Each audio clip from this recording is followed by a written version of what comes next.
All right, shoot, Dolan.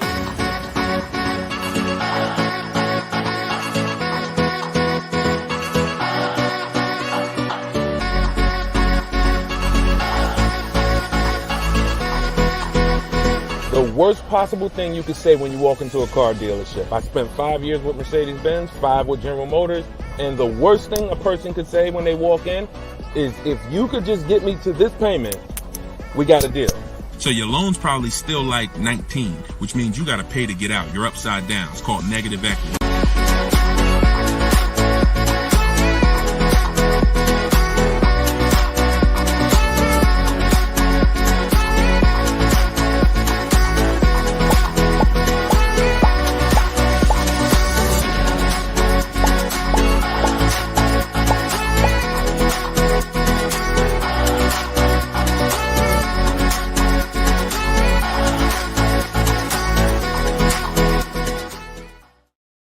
What's going on, everybody? We are officially kicking off episode 1 of Car Shopping Questions and Answers. I am your host, Deshone the Auto Advisor. We're going to do this show for about an hour.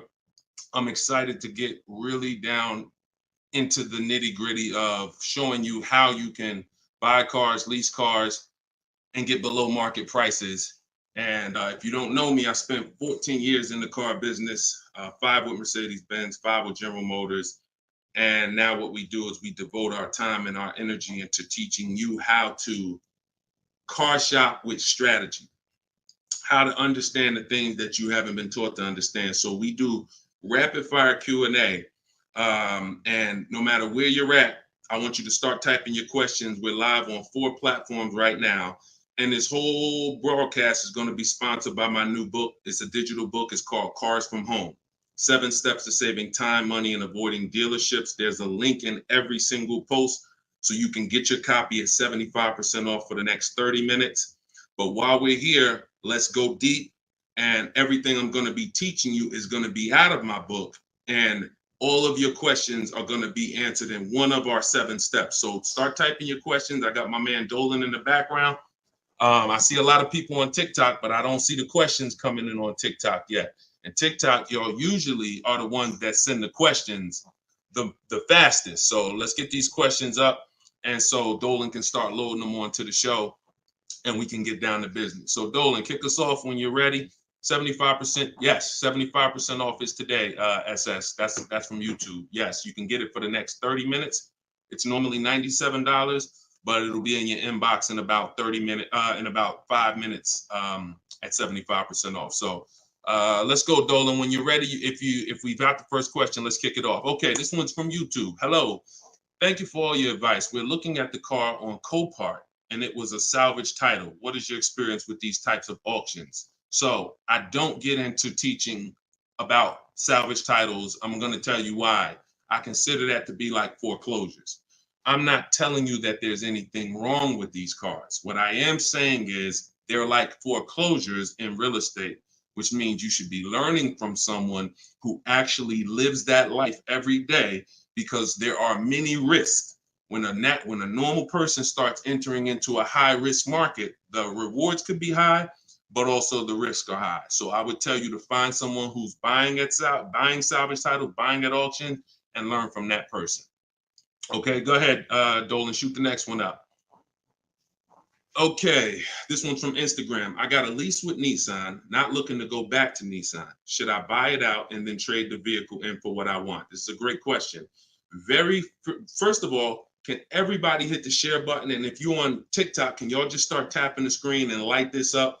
Because we want to set people free, and it takes all of us to do this. It takes the people who are committed to this mission. You want to save money. You also want your friends to save money. Tag somebody. They'll thank you. So this is a great question. The only time it makes sense financially to buy a lease is when you're keeping it another 8 years. I'm going to tell you why. I'm teaching something called the 8-year rule, because what you guys have to learn is the unseen expense. The unseen expense is depreciation. That's the expense you haven't been taught to see. You haven't been taught to focus on it. It's depreciation. That's the reason why when you buy a car today for $30,000, tomorrow, if you tried to sell it, it's not worth 30,000 anymore. It's worth 25. It's worth 24, whatever. That's depreciation. So when you keep your car long term, your car's value goes down like this. But when you keep it long term, the depreciation starts to level out. When you buy your lease, all you're doing is buying a pre-owned car. That's all you're doing.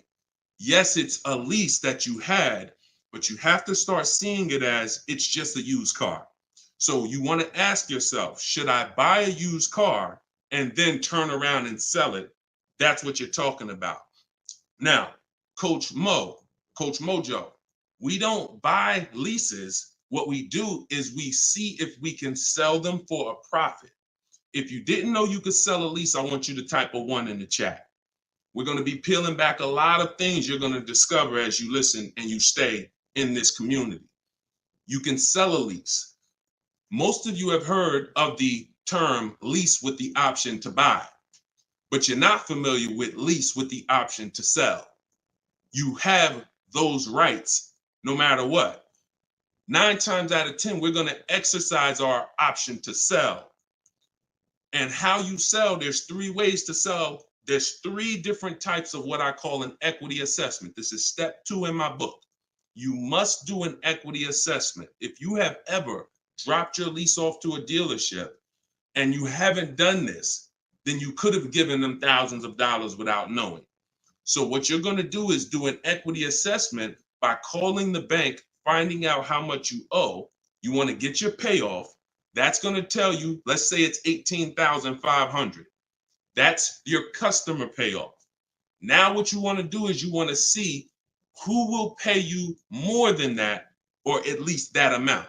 And we don't go to dealerships for that. We go right online. This takes 20 minutes to do. We're going to go to CarMax.com, Driveway, Carvana, Kelly's Blue Book Instant Cash Offer, AutoNation, and Car Guru Sell My Car. This is going to get us 6 offers, cash offers. See, our cars are not worth what an algorithm tells us our cars are worth. Our cars are worth what a person is willing to pay for today. And when you see those numbers, that's going to tell you if you have equity versus not having equity. So the short version of your question is, Coach Mojo, you shouldn't be buying your car unless you're planning on keeping it another 8 years, because we teach something called the 8-year rule, which is if you're not keeping your car 8 years, you're not going to outlive the depreciation drop in value. So you shouldn't be buying it. You should be leasing. And I know a lot of you probably, oh, well, Deshone, I was taught never lease. I was taught don't lease. I was taught don't lease. Well, you're going to find out the more you stay here, as you just dive in to financial numbers we go over, you're going to see that that's bad advice. And unfortunately, millions of people have been subject to bad advice that has been costing them money. Okay, so we'll go more into detail on that. There's only 2 ways to beat depreciation. Long-term ownership, that's our 8-year plus people. If you're keeping your cars, your next car, if your plan is to keep it 8+ years, I want you to type K in the comments for keeper. Type K in the comments if your next car, you're like, Deshone, my next car, I want to keep it at least 8 years. I want you to type a K. All right? Now, if you are not keeping your car at least 8 years, then you should be shopping for a lease, because that's how you're going to avoid depreciation. We're going to talk more about leasing, because you cannot just get any lease. You have to get what I call a good value lease. We'll go more into detail on that, but that's the foundation, Coach Mojo. Answer those questions first before you think about anything else. All right? Go ahead, Dolan. Shoot the next question up, man. Keep typing the questions, y'all. We're bringing them from all platforms. This one's from TikTok. What to do if you have no pre-approval letter, even with a 730 score? Okay, great question. We don't focus on pre-approval letters. What we focus on is making sure. All right, so I teach something called the bank bidding war. Everything we're going to do from now on is going to be a bid. Could y'all keep tapping the screen on TikTok? I see y'all running the lights up. When y'all keep tapping the screen, what it does is let TikTok know, listen, more people need to get over here because we're talking about something that everyone needs to hear. So I appreciate y'all. Look, they're running them up. What to do if you have no pre-approval letter. So we were taught always get pre-approved. But here's the problem. People got onto it. Whenever we do something and the public starts moving in a way, the big companies adjust to it and they find a way to infiltrate it. Most of the companies that you're trying to get pre-approved from, that I'm trying to get pre-approved from, their goal is to isolate us. Something called restricted pre-approvals. I'm going to tell you what a restricted pre-approval is and why we stay away from them.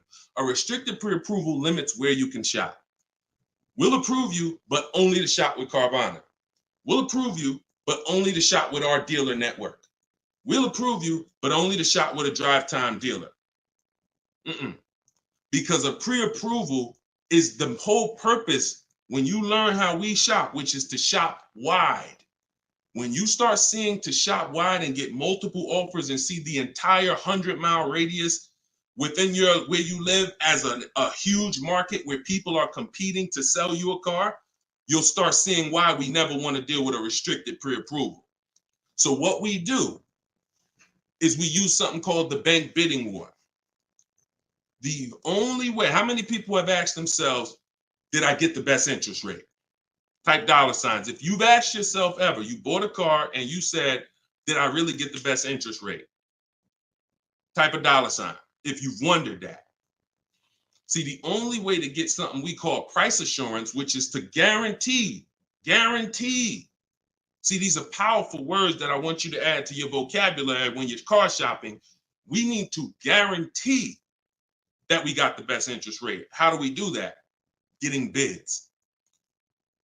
Experian wrote an article. They allow you to have multiple lenders pull your credit with a hard pull and compete and give you rates within a 14 to 45 day period. Now, don't ask me why they say 14 to 45 days. That's the window. I'm going to teach you how to do it in a way where it'll only take you 2 days and you're going to let tons of people run your credit and you're going to guarantee you got the best rate, and it's going to weigh on your score like one hard inquiry. So if one hard inquiry would have dropped your score 9 points, natural. We buy a car, a hard inquiry is going to drop our score. That's natural. But we're going to get 20 hard inquiries and it's going to drop our score the exact same way. This is how it works. You do not let anyone run your credit under any circumstances until after you find your car. In my book, I have something called the Perfect Budget Calculator. I created this tool. What it does is it's going to tell you, it's going to give you multiple goals. It's going to tell you exactly what car you can afford. It's going to tell you how to be under your max monthly payment. And you put everything you want to put in, what your max monthly payment is, we use the standard interest rate. So whatever the interest rate is at this time, we use that. Budget. The only purpose for a pre-approval is to budget. Think about some of you who are homeowners. The only purpose in getting pre-approved was to budget so that you can go buy your house, right? You with me? That's the only purpose. If we don't get pre-approved, we don't know how much we could afford. So when we do, what we do is we take the average interest rate, and that's what we're going to use to estimate our payments. This is in my book. See, I created technology.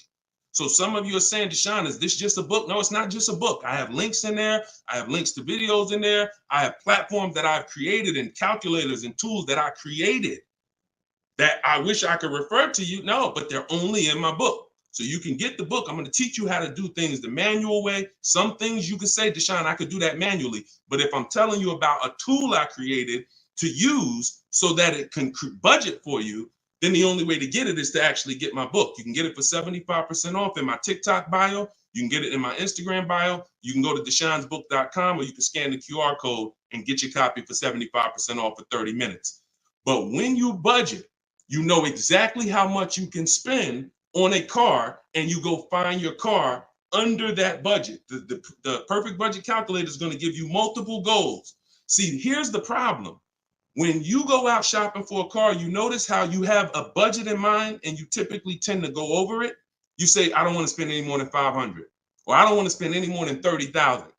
But you usually end up going over it because you don't factor in tax. You don't factor in how long the loan, you don't factor these things in. Okay, well, how much? They said I'm pre-approved for $30,000, but What does that equate to in a monthly payment? It's broken. It's a broken system. When we go out, we find the car we're looking for. That's when we are going to now let people run our credit. Never before that. We go out, you find your best deal on a car. That's when you come home and you let multiple people run your credit and fight it out to give you an interest, to give you a loan. See, because if you let people run your credit before this, now they're going to give you a time limit. So even this is all answering this young lady's question about pre-approvals. The reason why they're garbage is because if it's a hard pull, they're garbage because now they've started that window that I told you about. You got 14 to 45 days and it starts to count down. Now you're trying to rush and find a car. Some of us, it might take us 3 months to find the best deal on our car. If you got a pre-approval and the time is expiring, you're shopping with your back against the wall. Second reason it's garbage is because once they give you a pre-approval, you are now tied to them and you don't have the opportunity to bid, and it's just garbage. So do what I'm telling you to do. When you find your car, that's when you're going to come home and you are going to now let people run your credit, and then you are going to let the dealer see if they can beat it. See, this is a must. I know you may have been taught, I don't let that dealer run my credit. No, make them compete. The bad part is when the dealer is trying to give you an interest rate when you have no offer. That's bad. But when you have an offer, that's when he's trying to beat it. And that's a very different thing. You tell him, hey, I got 7.2 from whatever bank. That's the best offer I got. Okay. Now that dealer goes to work with their 7 to 12 bank. Hey, listen, can we beat this? And when he calls you, he's going to tell you one or two things. Hey, good news. I was able to beat that interest rate. In which case, you what? Guarantee you got the lowest interest rate. Or he's going to say, listen, I tried my best. I talked to every bank I got. Nobody could beat that rate. In which case, what? You still what? Guarantee you got the best interest rate. So the only way we're going to be able to do that is with bids. We're going to stop negotiating. We're going to start making people bid. That's what we're all about here. Go ahead, Dolan. Shoot the next one up. I'm going to try to get through these. I'm going to try to give, see, I can't do short answers to some questions. Okay, hold on. Yeah, hold on. Link to 75% off is not working. Are y'all able to click it on TikTok? Let me know on TikTok if y'all are able to access the 75% off. Okay, this one's from YouTube. My credit score is between 500 and 600. Can I still get a nice car? Great question. You should be focused on getting a great car, and you should be, all right. My credit score is between 500 and 600. Can I still get a nice car? Under no circumstances do you ever want to compromise on the car. Follow me. You are going to focus on getting a great car, knowing I'm probably going to pay more in interest. Paying more in interest is not bad considering your situation. Here's why. That can be fixed. Refinance, that can be fixed. But if you get a bad car, that cannot be fixed. So we have resources. I use a company. I refer people to LendBuzz. LendBuzz will work with people who have challenged credit. But here's what you got to know. You can't let them dictate how you're going to shop. You must have your own shopping strategy. Now, there's two situations where if you have bad credit, how many years are you keeping the car? That's the question. If it's 8+ years, then no problem. I'm going to get the best car I can find. I'm going to pay a little bit more in interest, but as soon as my credit's good, I'm going to refinance that loan. Problem solved. Second person is Deshone. I'm not keeping my car 8 years, but I need a car now. Perfect. You should be trying to set yourself up for a lease in 2 years, in which case you want to get the least expensive car that you can get a loan on. 10,000, 12,000. You're going to use that perfect budget calculator, or you just want to say 10 to 12,000. You're going to try to find a car in that range. I'm going to tell you why. In 2 years, when you go to trade out of that car, if you go and buy yourself a $20,000, $30,000, $40,000 car, you're going to have a bunch of negative equity. And what that's going to do is that's going to stop you from getting a lease. This is what people do. Oh, Deshone, I couldn't qualify for a lease, so I'm going to go out. I want to get that Dodge Charger with the big engine in it because I can't sacrifice for 2 years. I can't be out here looking like I don't have a nice car, problem. I can't help you. But if you're willing to say, because I'm gonna tell you why. I'm gonna tell you why. When you get that Dodge Charger, you usually forced your way into it, bought an older one, paying a high payment, high interest. So in 2 years, when you think you're gonna trade out of it and go lease, you're gonna have a hard time because the negative equity is gonna be so severe. And when you have that $600, $700, $800, $900 car payment, chances are you might miss one of them. This is a disaster because we can't sacrifice. So what I'm telling you to do is say, all right, if Deshaun's telling me that the best move financially is for me to be leasing because I'm not keeping my cars 8 years, I need to be getting great leases, but I can't qualify, then my mission is to qualify. That's my mission. So when I look at what that take, what did that take? That means I'm going to get a car now, and that's going to be my sacrifice car. That's going to be my car that I drive for 2 years, build my credit. It's not going to be my perfect car. My perfect car is going to be when I drive a brand new lease off the lot 2 years from now. This is my setup car. So I'm going to make sure I get a low price car where I won't miss a payment. I'm going to build that payment history. I'm going to have minimal negative equity. And then in 2 years, I'm going to make a power move. That's the short term and the long term. That's why it's important to know, is this a long-term car or is this a short-term car? Very important to know. If it's long-term, I told you what to do. You buy a car, refinance later. Short-term, you should be setting yourself up for a lease in 2 years. Buy yourself an inexpensive car, low loan, small loan, and get ready to trade that in 2 years. But you must get a great car in either situation. You can't sacrifice the quality of the car or the whole plan goes to hell. Your car breaks down midway, plan is scrap the plan. So we never compromise. So check this out. I see as soon as you purchase the book, I give you a support email because I do not DM me about products. Everyone gets a support email because we want to handle those issues immediately. DMs I barely see. Thank God we got 2 million plus followers. I can barely see DM. That's why as soon as you get a book, I say screenshot this screen. If you don't get that book within 5 to 10 minutes, check your spam, check your junk. Then you go and you contact support and we'll make sure we email you that copy manually. Okay? Because that's what we do. Don't DM, use that support email so we can make sure we take care of you. All right, shoot the next one up, Dolan. Great questions so far. What would dealers try to sell you a car that has issues? Don't sign up for these answers. That's why does the sun rise in the east and set in the west? Some questions are not worth trying to answer. Just plan accordingly and move accordingly, knowing these things are. If the people who are supposed to be taking care of you with cars are not educating you, are not moving with integrity, then you better be educated. Remember that.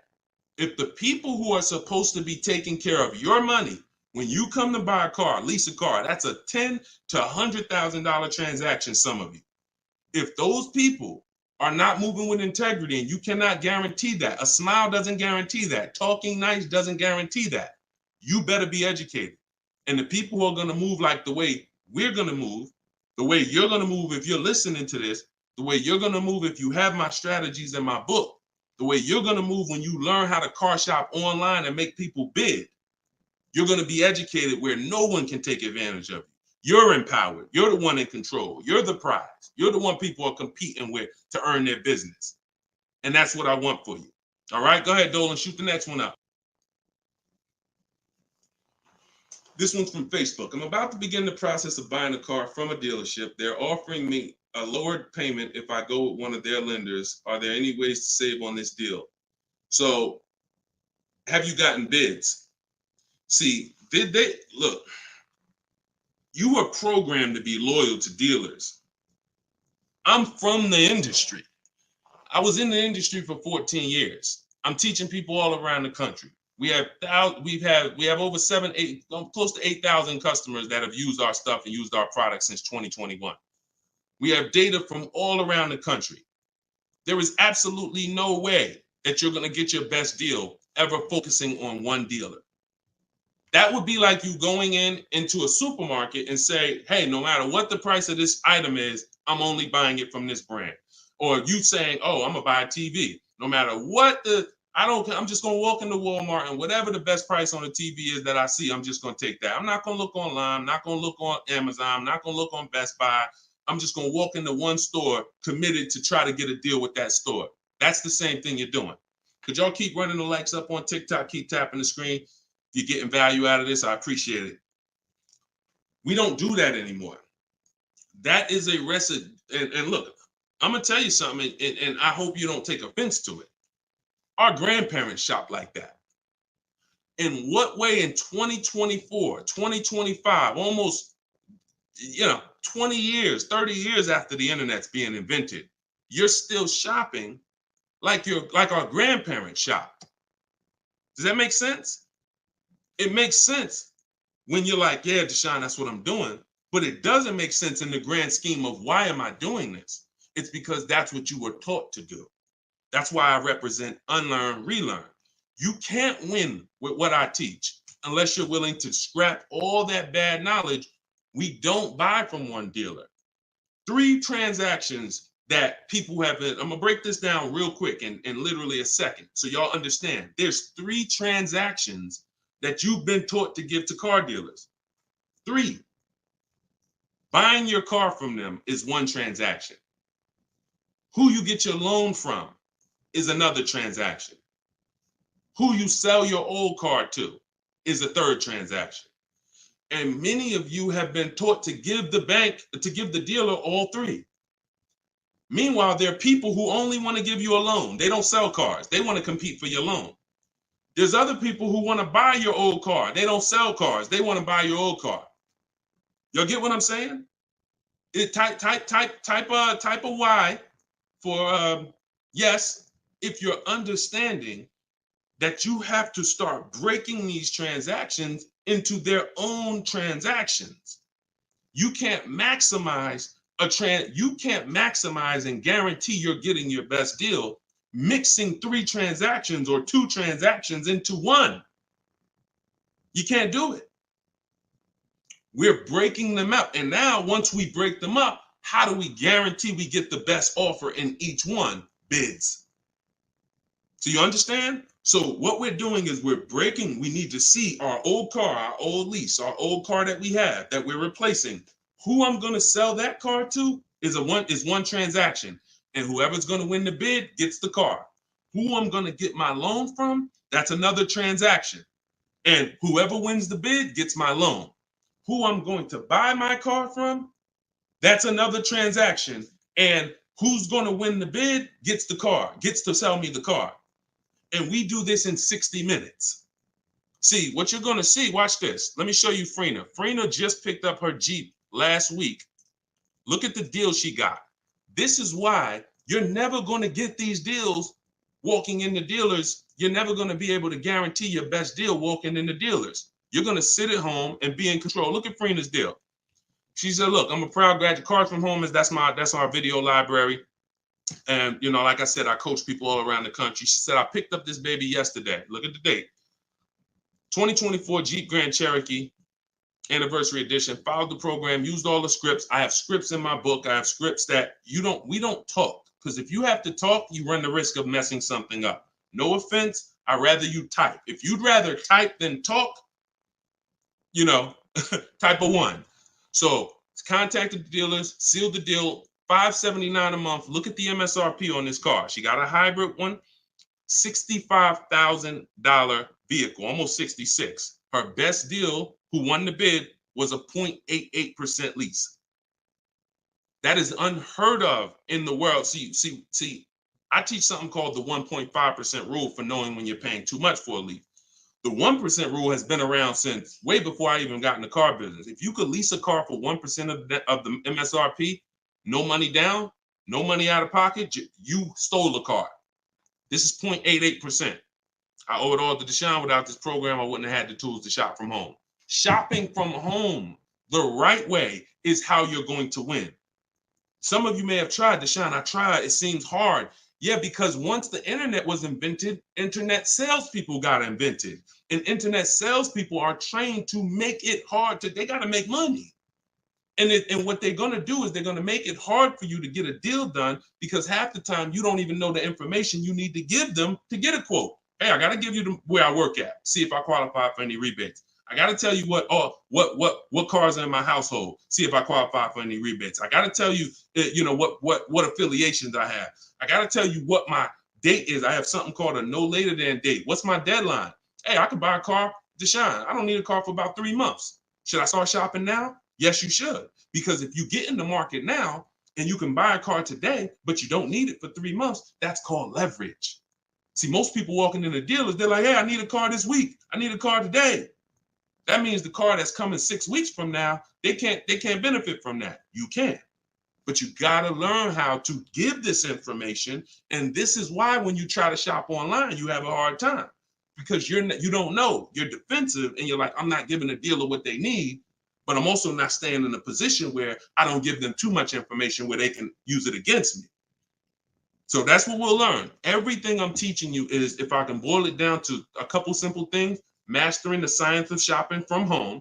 That's why my book is called Cars from Home, 7 Steps to Saving Time, Money, and Avoiding Dealerships, and making people bid for your business. We can sum that. Once you master those 2 things, you're going to save more money in 60 minutes than you ever saved going into dealers 2, 3, 4 times, spending hours in there. And you're going to have price assurance, which is guaranteeing that you couldn't have saved any more money. That's what Freenet has. That's what I want you to have. Go ahead, Dolan. Shoot the next one up, brother. Keep typing your questions, y'all. We're bringing them in from all platforms. Let me bring Freenet's pick down. All right, perfect. Shoot the next one up. All right, I'm trying to fly through these, y'all, but I can't give short answers. You get what I'm saying? I got to give you the full answer. Can you get a great deal on the lease vehicles on a Range Rover? Okay, great question. You can't control the lease program. The lease program is what's going to dictate when the dealer wins the bid. Let's say a dealer, I always teach, when you start getting bids on a lease you should see about at least a $3,000 to $5,000 difference from your best offer to your worst offer. Now, sometimes it's more drastic than that. You're doing it, you'll see a $7,000 difference from your best offer to your worst offer, but you need to see a spread. I'm going to tell you why. 80% of dealers are overpriced. So when you start getting offers, if you don't get enough offers to where you see that spread, you haven't gotten enough offers. I teach you need to get at least 5. In my book, I have something called the 25 to 5 strategy.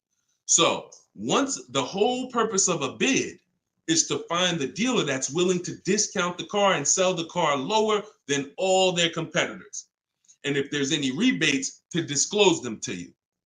That's only going to come through bids because you don't know who you're dealing with. An 80% dealer is not going to tell you all the rebates. An 80% dealer will tell you, okay, yeah, there's no rebates, but there actually is. 80% dealer is going to say, all right, yeah, there's $1,000 rebate. Hey, but there's actually $2,500. So you can't depend on an 80% dealer. You have to get multiple offers and reveal who the actual dealers are who is going to win the bid. Now, once that happens on a lease, the lease program is in the background. And if the lease program is trash, then you're going to be over 1.5%. And over 1.5% means the payment you're paying when it's more than 1.5% of the MSRP. That means you're paying too much for a car you're giving back. See, I was concerned to start making lease videos because I knew when people started finding out how good leasing was, they were going to just go into dealers and say, hey, work me up a lease. Problem with that is, if you don't know how to get a great lease, you're going to get a bad lease, sign up for it, and it's still going to be better than your history of purchasing. So you're going to think you won, but you left thousands of dollars on the table. So I don't want to teach you about going after leases until you learn how to get multiple offers so you can reveal the best deals. But what we do is we always with leases have 3 options because we can't control the lease program. And if we can't control the lease program, we need to have a bet. Because look, y'all, there's tons of companies out there that are offering bad leases and people are signing up for them. especially some luxury brands. Every car has a different lease program. Luxury brands will say, hey, we're going to put a bad lease out there because we know we can ego sell people, which means, hey, come on, Mr. Jones, come on. How long you been driving Range Rovers? Man, I've been driving them for 12 years. All right, well, come on. You really gonna leave Range Rover over a couple dollars? Yeah, but I mean, the lease seems kind of high. It seems like, I'd be better off buying the car. No. If you don't know that, they're going to ego sell you. So until people stop signing these bad leases, we are not going to get to the point where some of these banks say, all right, we got to stop with the bad lease deals. Now, conversely, opposite end, there's phenomenal lease deals out there. Like Yusufrina. I'll show you a couple more before we jump off the show. So it's harder to get a great lease deal because there's a lease program. It's easy to get a car if you're buying brand new through bids. Easy to save thousands of dollars. But we can't dictate the lease program. And we're not going to sign it. I will never say to you, sign a bad lease. Dealer will tell you, oh, look, I'm beating all my competition. Phil, man, look, I'm saving you like $6,000. Man, I wish I could lower the payment, but the lease program's not good. That's okay. That's why it only takes us 60 minutes to get these quotes. We don't want to spend hours to find out it's a bad lease program. We pick a car, we get our bids. Within 2 days, we're going to know if it's a bad lease program, in which case we move to our Plan B vehicle. Okay? So everything I'm teaching is out of my new book. It's called Cars from Home. It's a digital book. It's called Cars from Home, 7 Steps to Saving Time, Money, and Avoiding Dealerships. Your goal is to master the science of car shopping from home and to start making people bid for your business. All right, that's everything it's going to show you in 7 steps, and you can get it for 75% off in my TikTok bio, or you can get it in my Instagram bio, or you can get it in my you can go to deshonsbook.com or scan the QR code. Go ahead, Dolan, shoot the next one up. This one's from TikTok. How do I get out of negative equity? 3 options for negative equity. That's it. And after I tell you these 3 options, I need you to know the cause. The cause is super important because I can give you a Band-Aid, but if you don't know the cause, you're going to continue to be in trouble. 3 options. 2 lead to a new car. 1 doesn't. Negative equity is the bad credit to people with good credit because if you have too much, it will stop you from getting your car. So your first option with negative equity is to pay it off. Here's what happens. You want to use that equity assessment process that I told you about a little while ago. You're going to call your bank, find out what you owe. After you find out what you owe, you're going to go to those websites I mentioned, CarMax, Driveway, Carvana, Kelly's Blue Book Instant Cash Offer, AutoNation, Car Guru, Sell My Car. That's going to give you 6 cash offers. These people are bidding on cars every day. They usually put their best offer out there. In 30 minutes, you'll have 6 offers. They pay more than dealers on average. In fact, 2 or 3 of those bids you're going to get are actually from dealers. So it's a nice mix of offers. 3 of them are from online car buyers, CarMax, Driveway, Carvana. 3 of them are from car dealers, local car dealers. So it's a nice mix, but they're bidding. That's going to lead to the least amount of negative equity because remember, when you get bids, you're getting the most value. You're getting the most savings. You're getting the most money when you are getting bids. So let's just say you pull your payoff and it's $16,000. Your highest bid is $14,000. That means you have a $2,000 negative equity gap. You are much better off coming up with the $2,000 and paying that car off and going into your next transaction clean. That is the best way to go.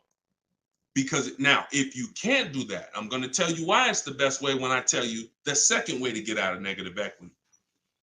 If you can't pay the difference, then that means you must bring that car.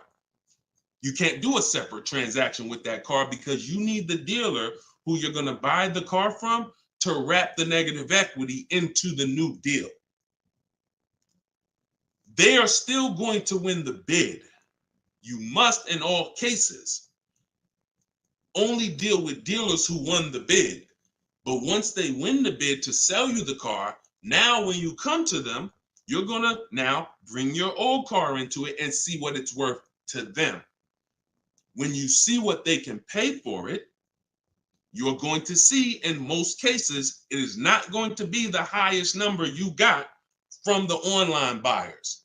So if the online buyer's highest number was 14, maybe that dealer can only pay 12,200, 12,500. And you might say to them, hey man, but CarMax was offering me this. They're not going to be able to match it in most cases. It's just not possible because they can't win both bids.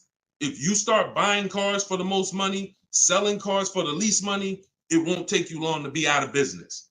That's probably what happened to Vroom. They were buying cars for the most money and then trying to sell them, and they weren't able to make the profit.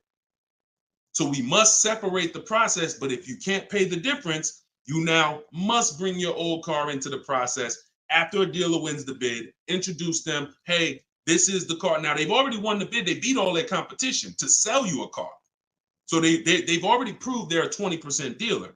Now you're bringing your old car, and you're going to see that. If I would have sold it to them, I would only had 2,000 negative equity. But bringing it over to this transaction, I actually got like 3,700 negative equity. And there's nothing we can do about that. That's why I said the plan A is always, if you can cover the difference, cover the difference.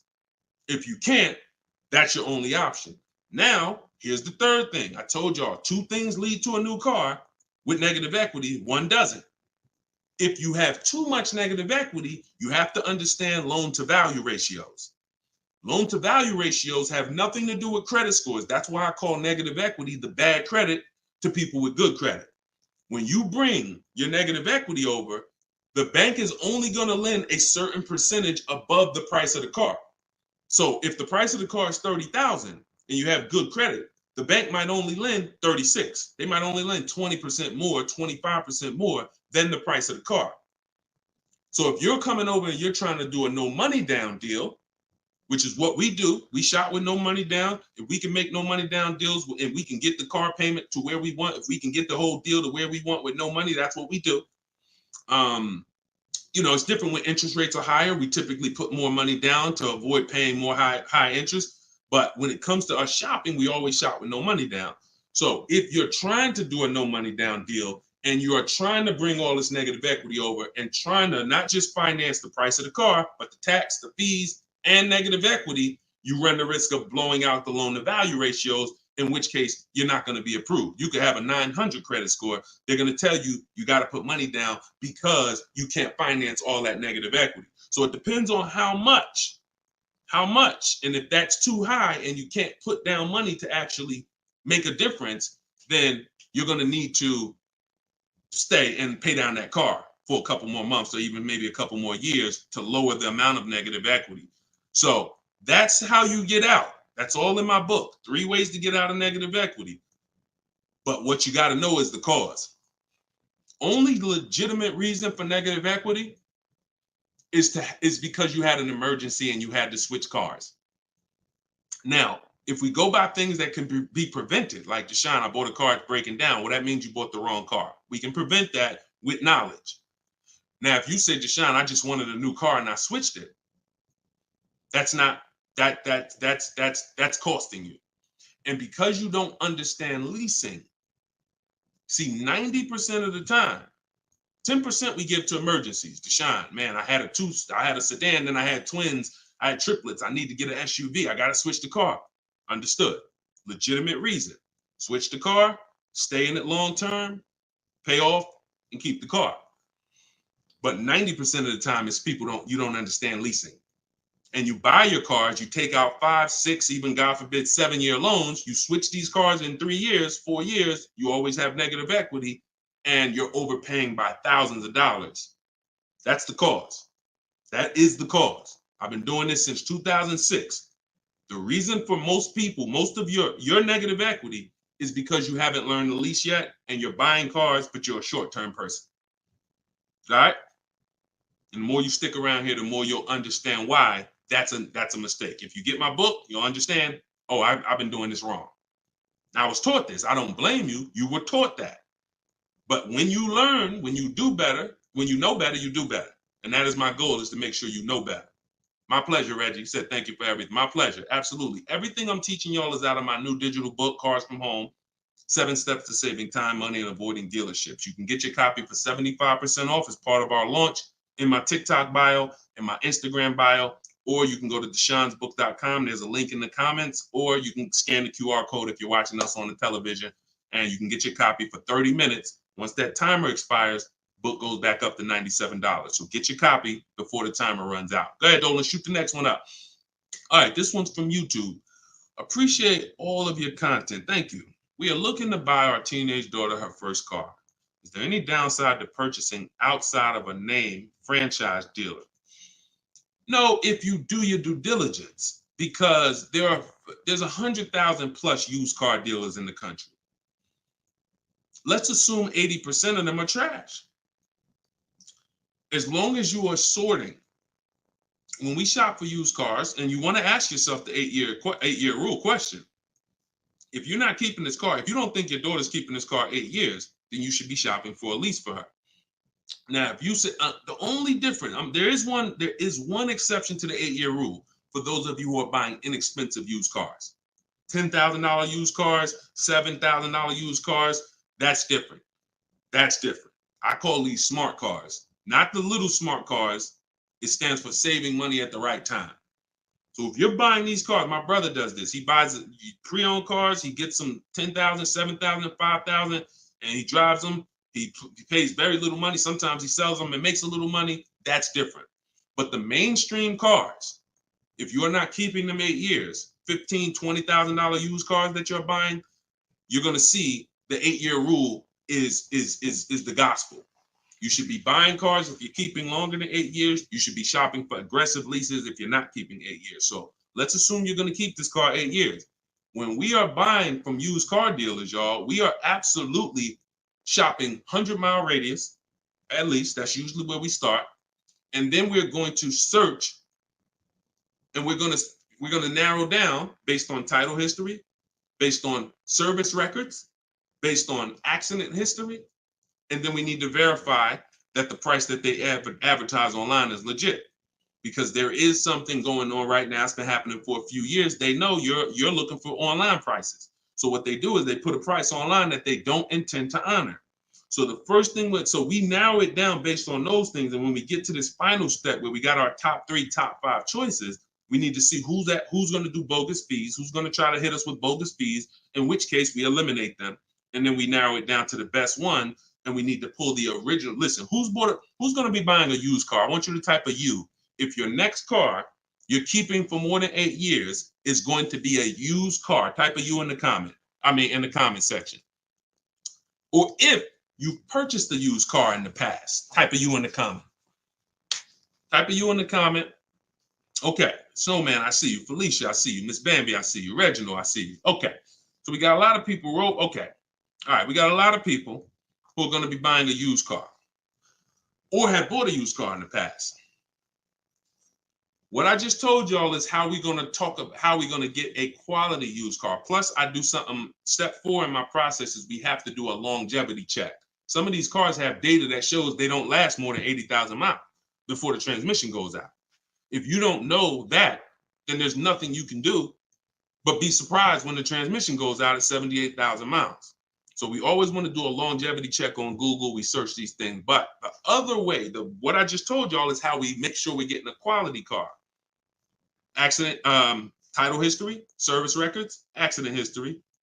But when it comes to now the value, Deshone, how do I make sure I'm actually getting a great price? How do I make sure that the car I'm buying is the best price in the market? We need to know the original price of the car. We need to know what the car was brand new. Because what you've been taught is to focus on what the website tells you. Is this a good deal? Great deal, below market.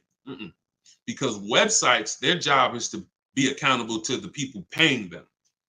And if they were telling you that this car that you're looking at for $30,000 was originally $38,000, and it's actually only being discounted $8,000 from when it was brand new. If they were telling you that, then no one would be buying those cars, in which case no one would be paying them to list their cars on those websites. So they're not accountable to you or me. They're accountable to who pays them. So we find out through the window sticker what the original price was. Carfax has agreements with some brands where they will actually give you the original window sticker, but we must get the original window sticker. And when we get the original window sticker, that's going to tell us the discount with something I call the true value percentage. We created this. The true value percentage is the discount from the price when it was new. And that's all that matters when you end up choosing a car. Give you an example as we wrap this question up. If you're looking at three Honda Pilots. You've narrowed it down to 3 Honda Pilots. They're all within $1,000, $1,500 of each other. One's $30,000, one's $30,500, one's $31,000. Similar mileage, similar title history, similar everything. We get stuck right there. We don't get stuck when we get the original window sticker and we see that one of those Honda Pilots brand new was $45,000. One of them brand new was $49,000. One of them brand new was $53,000. You see how immediately access to that information separated the value? They all look similar. Type dollar signs if you got that revelation. If you understand that just that bit of information. I'm looking at 3 cars, they all look similar. Dag, they all look good, similar mileage, similar price on these websites. Which one do I pick? Man, I'm stuck. Knowing the original price, one's 46, one's 49, one's 53. The one that's 53 immediately becomes way more valuable than the other 2. That's what we're talking about. See, it's my job and my mission is to show you how to car shop online, show you how to master the science of car shopping online, show you how to make people bid for your business, and to show you where the hidden money is that you have not been trained to see. Everything I'm teaching is in my book. I don't hold back on these lives. You guys can tell. But if you're like Deshone, I want all this information in one place. I want to be able to use this as my car shopping Bible for the rest of my life. Digital book, Cars from Home, 7 Steps to Saving Time, Money, and Avoiding Dealership is in avoiding dealerships in my TikTok bio, in my Instagram bio, and it's 75% off as part of our launch. Get your copy, use it, and win. All right, let's go, Dolan. Shoot the next one in. Great questions today. Let's go. Keep typing them, y'all. We're going to try to get through as many as possible. How many miles can you drive a leased vehicle? Great question. Many of you were taught that you have to take what they give you. Or some of you were taught they only do 10,000 miles a year on a lease. All of that was bad information. You pick the mileage on your lease, and there are leases that go up to 30,000 miles. Now, some of you might say, well, who drives 30,000 miles a year? Who drives 25,000 miles a year? If you drive 25 or 30,000 miles a year, type HM in the comments for high mileage. So when you think about that depreciation curve that I told you about, your car's value normally, if you're a normal driver, your car's value goes down like this. If you're a high mileage driver, your car's value goes down like this. And so the mission is always to avoid the unseen. This is the unseen expense. I want you to always keep this in mind, because as long as you keep this in mind, buying versus leasing is going to be paramount to you, because you want to avoid this. If you're buying cars 2, 3, 4, 5 years, switching them out, you're switching them out when they're losing the most value. But long term, the value cools off, the depreciation levels out. You don't lose as much value over the years. Some of you have cars that's been outside for 8, 9, 10 years. That car is going to be worth about the same amount it's worth today, a year from now. You've won. That's the goal, to get to that level. If you're buying, if you're like Deshone, I'm not keeping a car 8, 9, 10 years. I'm not going to ever reach that level. Then you should be shopping for leases to avoid the depreciation hit. So when it comes back to 83rd degrees question, you can tailor a lease up to 30,000 miles a year if you want. And here's where I learned this. I was a manager at Hyundai for 6 weeks. Guy came in. He was returning his lease on a Hyundai Sonata. I was doing the lease return for him. And I said, hey, you leased this? He said, yeah, I always lease. I'm in sales. I'm on the road. every day. I used to buy my cars, and I would have a bunch of negative equity all the time. I was just losing thousands of dollars every time I went to replace the car. It wasn't worth what I owed on it, and I just kept rolling it over. I stopped doing that when I found out about leasing. Now, same time he's telling me this, I know that I've also sat with people who came in with high mileage with 10, 15 grand of negative equity. So what he's telling me, I've experienced, and I'm trying to help these people and dig them out of this hole and help them get another car, but they have a ridiculous amount of baggage from the old car. So he told me that, and I saw his payment, and I said, man, this payment is only like $175 a month more than a really good deal on a regular lease. And so from then I understood.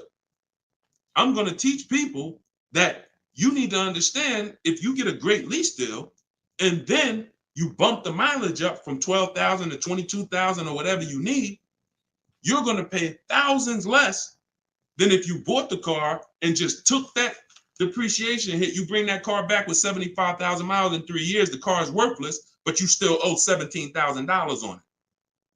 That's the difference. So leasing mileage, you pick it, and you can customize it up to any amount. But we always shop for 12,000 miles a year. Always. We don't shop for high mileage leases. When we get our quotes, if you're using what's in my book, the 25 to 5 strategy, we get our quotes with 12,000 miles a year. And once somebody wins the bid, then we convert the bid. We tell the winning dealer, hey, could you show me what the payment's going to be with 18,000 miles a year? And then we customize the lease. If we're going to do any down payment, we always customize after we've identified the winning dealer.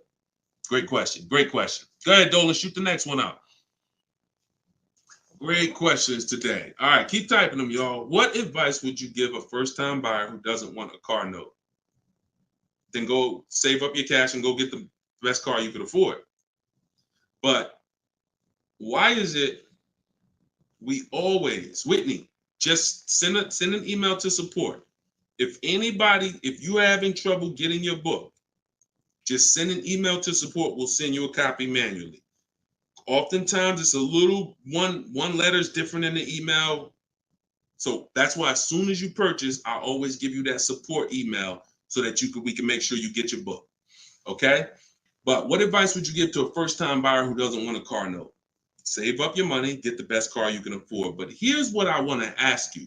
Why is it that the only time we want to avoid a monthly payment is with a car? We don't say to the electric company, I don't want a monthly payment. We don't say to the water company, most of us who are buying a house, we have a mortgage. Most of us who are renting, we pay rent every month. Why is it that the only thing that we say we don't want a monthly payment on is a car? Why? Now, I'm not telling you paying cash for cars is bad, but I'm telling you that if you're dealing with a mindset that is, I'm going to pay cash and save up and get a car that is less than a quality car because I don't want a monthly payment. So I'm going to get a car, save up, scrape together some cash and get a car that is less than I could actually get if I used a little leverage, little loan. See, there's something called over leveraging. I'm going to take a 7-8 year loan to afford a car. That's called over leverage. That means you're trying to get a car that you truly can't afford, but you're going to use the bank's money to actually do it. That's over leverage. That's like going in and saying, hey, I'm going to get a 50-year mortgage because I don't want to buy a $300,000 house, $400,000 house. I want to buy a $600,000 house. So I'm going to get a 50-year mortgage so that I could afford the monthly payment. When you do this, there's, again, cash buyers. Nothing wrong with that. But I'm concerned with the mindset, the reasons why. Because the reasons why it makes sense to pay cash is to avoid the interest if interest rates are high. 7, 8, 9%, you want to pay cash? Great. But there are people who come into the deal. I was blessed to work in some very affluent towns, white collar and blue collar towns. So I had people making 30, 40,000 a year. I had people making 30, 40,000 a month. And what was interesting to me is those who were able to afford paying cash for the car could write a check, because when I would ask them, how are you going to pay for the car? They would ask me, well, what are the rates? If I had a 0% interest rate or 1% or 2%, if their money was making money for them, they wouldn't put it into the car because they see the car as a depreciating asset. What does that truly mean? When I put $30,000 into the car, what is my $30,000 worth to me in 5 years? Let that sink in. Anybody who's paying cash for a car, if you're bringing money out of stocks where you're getting 8%, 7%, 10%, bringing it out of real estate where you're getting 10%, 12%, 15%. When you put that $30,000 in a car, what's that car worth in 5 years, y'all? What is a $30,000 car worth in 5 years? Average miles, 60,000 miles driven on it, 30,000. What is it worth in 5 years? Throw some numbers out there. Throw some numbers out there. Let's see. See what we come up with. My guess is 30,000. Knew that car in 5 years is probably worth like 14. Okay, Pink Butterfly said 13. 19 is too generous, I think. 17, 12. See, some people may be confused about this seller's market we had for 3 years because you might have just sold the car in 3 years and made some money over the last 3 years. That market's gone. So you might have really said, Deshone, I bought a car for 30 and I sold it in 3 years. I sold it in 2022 and I got 23 for it. Well, that's never going to happen again unless we have another, worldwide inventory shortage, in which case resale values go up. Normal market, 12, 13, 14, 15 generously. So a person who's looking at their cash and what their cash is doing for them, they look at that. I put that money in my car, 30,000. That money could have been in the market, and that 30,000 in 5 years could have earned me another $6,000 of interest, $7,000. In which case I'm up. But at that 30,000 in the car is worth now 15 or 14. So these are the things. I don't teach one size fits all. I teach custom. I teach, it depends on what you're doing with your money. If your money's invested and interest rates are low, then leverage a little bit. If your money's not invested and you're like, Deshone, I got my money in the mattress, I got my money in the bank, I'm not really doing anything with it. All right, pay cash, keep things low. Keep things low. If interest rates are high, pay all the cash, higher down payments, get the loans out of here faster. That's why I see one size fits all car buying advice I hate. That's what has failed you. This one size fits all formula. Everyone should do this. Everyone should pay cash. Everyone should get a used car. That one size fits all, no one should lease. One size fits all formula fails every time because it doesn't take into account real finance. All right, go ahead. Great question. Go ahead, Dolan. See, and I'll answer the question and then go into a little spin-off answer. All right, this one's from Instagram. If I want to keep my car for 8 years, should I finance the car? Absolutely. The goal is to get the best car and the best value. So if you can't pay cash and you say, I want to get a better car, what I teach is when you start budgeting, you are going to now see, can I get a new car or is my budget for a used car? The goal is to get everything you need. And really, if you could get everything you want, even better. What's the difference, Deshone? Well, needs is I gotta have 3 rows because I got 4 kids. Needs is I need a car that has enough power to get me on the highway because I'm on the highway a lot and I can't have an underpowered car. That's a need. A want is I want the leather, I want the big sunroof. So you must get all your needs at all times. You cannot sacrifice needs. I want y'all to put these 2 things into very important buckets, needs and wants. Needs and wants is the goal. Once the budget gets compromised, once you get out there, if you see I can't get the car I want with everything I need, everything I want, the wants have to scale back. The wants have to scale back, not the needs. I had a woman walk in the Mercedes when I was there. And she was like, hey, I want the big truck because I got kids. I need the 3 rows. And once we worked out the deal and the numbers, she saw the numbers and she was like, oh, that's above my budget. But what about the 2-row one? What about the smaller one? I said, didn't you say you need 3 rows for the kids? Yeah, Yeah, you're right. You're right. See, she's about to take a need out to get a want. Does that make sense? So needs and wants are the big things. Needs will make you switch the car because you didn't get what you need. And when you switch the car, you lose money. So when you didn't get what you need, you will switch the car and lose money. If you didn't get what you want, that's easier to bear. Needs is like from day one, this car is not doing what I needed to do. So we must get our needs first. And that's what we talk about. So then you choose, can I budget, get me a new car or a pre-owned car? And once you make that decision, you just go out and you're now shopping the market. I use, in my book, I have something called the multiple marketplace strategy. This is when we shop for used cars. We're on all the marketplaces. We're seeing the whole market as one big marketplace. Everywhere cars are, we are looking and we're narrowing it down to our best, top 3, top 5. And then we're taking one across the finish line. You can't get below market deals on a used car until you see what the market is. See, let me go deep on this for a quick second. The goal for me, if you're learning from me, your goal is to get below market deals, below market leases, below market. You saw Freena's lease. That's a below market lease. That's not a lease that you see advertised that people are getting. So below market pre-owned cars. In order for you to get a below market pre-owned car, you got to know what the market is. So sometimes you're going into one dealer and you're looking and saying, okay, let me negotiate with him. That's a mistake. You don't know what the market is. When you see the low side of the market on a used car, now you're able to see, again, if you're shopping the right way, there's always a spread because there's always people untrained who are going to pay the higher prices. They're going to walk into those dealers. They're going to go back and forth, take $2,000 off. They think they won, but you were negotiating with one of the higher price dealers. So because he took $2,000, $3,000 off, you think you won, but you were at the wrong dealer to begin with. So once you actually see the low side of the market, we zero in on that.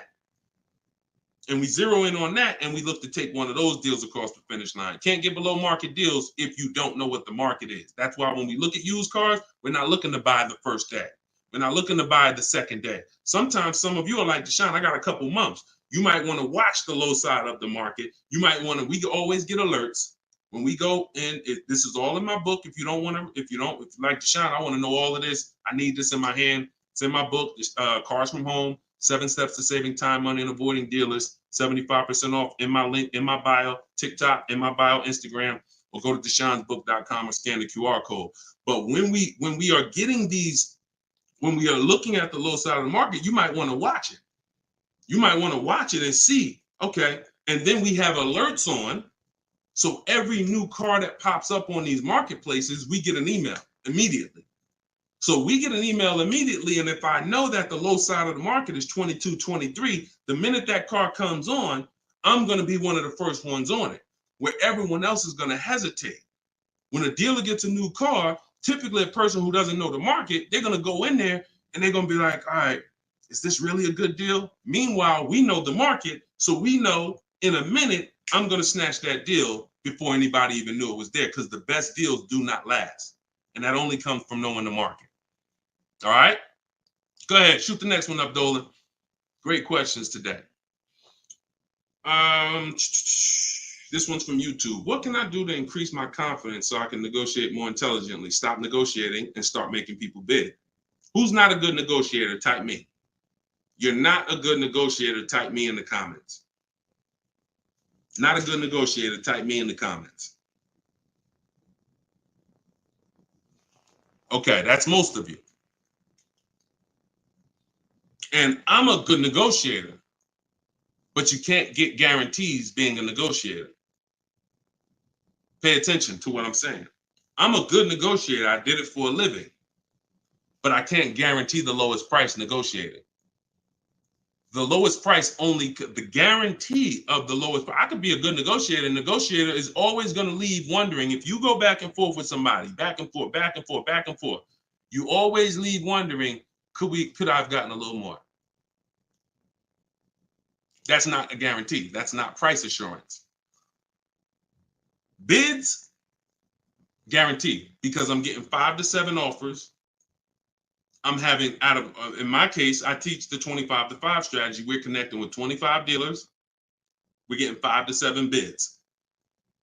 Whoever wins the bid, win. That means you beat 25 dealers to earn my business. That means I guarantee that I paid the lowest price and I don't have to talk. That's why in my book are scripts, online scripts. That's the one part that I can't teach you. I can't teach you. It's not that I'm holding back. I can't teach you what my scripts are that are copy and paste. When they say, hey, when can you come in? My script says, hey, well, I'm actually going to be handling my whole transaction online. Oh, actually, well, we don't quote online. Okay, that's not what other dealers are saying. Should I remove you from my list? See what I'm saying? When we're copying and pasting and we know what to say to everything they're going to type, now we move things forward. We keep it on our agenda. This is all in my book, in my video library. This is what the people who have learned from me for the last 3 years have been doing. That's why you see people like Frina. That's why you see people like Pierre, got himself. He came in, got a 22 CX5. Very big thanks to Deshone the Auto Advisor, educating and empowering me to control the entire purchasing process. The perfect budget calculator really helped me figure out what I could realistically afford. With the true value percentage, we talked about that earlier in the show. Everyone purchasing a used car, true value percentage is what we use to make sure we win, price-wise. I spotted the best deal, 6 similar listings, saved over 20% off the original MSRP. I also shop for my own financing. See how we break these transactions down? You see how he's breaking the transactions down? That's how we get bids in each category. Also, I shop for my own financing, got the dealer bank to match it. See? So we're not doing the shop for my own. Oh, I'm not going to let that dealer run my credit. He knows the bank bidding war. The bank bidding war is all these people are going to bid. So I guarantee I got the best price on my used car I bought. I guarantee I got the best loan because the dealer couldn't beat it, but they were able to match it, which means it saved me the time. I didn't have to go through that. And the dealer, see, we guarantee. That's what I want for y'all. And the icing on the cake, learning about bogus fees and walking away from dealers not willing to remove them. Now, the walking away, he's talking about not physically. He's talking about next, not physically, because we're home. We're not going into dealers walking away. Some of you say, Deshone, if I don't get a good deal, I just walk away. That means somebody wasted your time. And when you walk away, you still need a car. So you're not hurting the dealer when you walk away. Someone's going to buy that car, even if it's overpriced, and they're going to look at you and say, well, you still need a car, so it's really your loss. When you learn to do this while you're in your living room, you'll understand I don't need to walk away ever because I'm in control. No one's going to waste my time. And this only comes from mastering the science of shopping from home. That's why my new digital book is called Cars from Home, 7 Steps to Saving Time, Money, and Avoiding Dealerships. Go get your copy for 75% off. Use it. Everything is in there, from high mileage driving strategies to leasing to giving you a video to help you understand leasing. Some of you are like, Deshone, I was taught all my life never to lease. If that's you, type me. What you're going to see is I link you to a video from the Cars from Home library where I actually break down for you leasing versus buying. So by the numbers, so you can understand.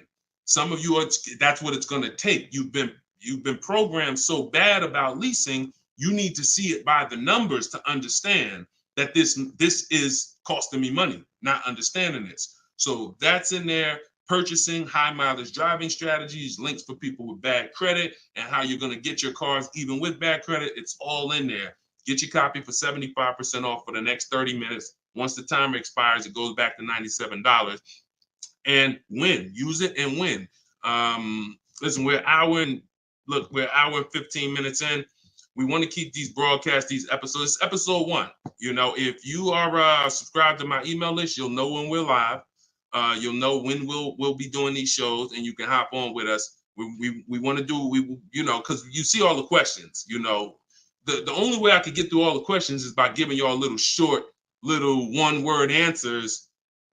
What is that going to really do for you? So yeah, we might only get through 15, 18 questions because I'm giving you the thorough answer.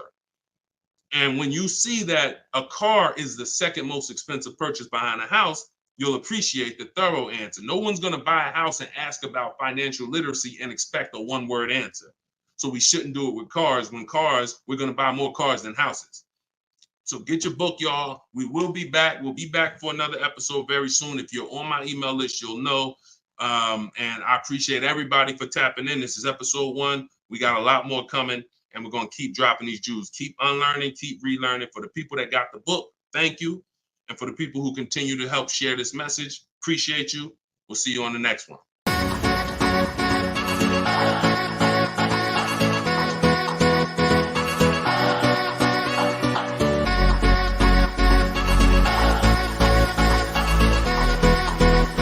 The worst possible thing you could say when you walk into a car dealership. I spent 5 years with Mercedes-Benz, 5 with General Motors, and the worst thing a person could say when they walk in is, if you could just get me to this payment, we got a deal. So your loan's probably still like 19, which means you got to pay to get out. You're upside down. It's called negative equity.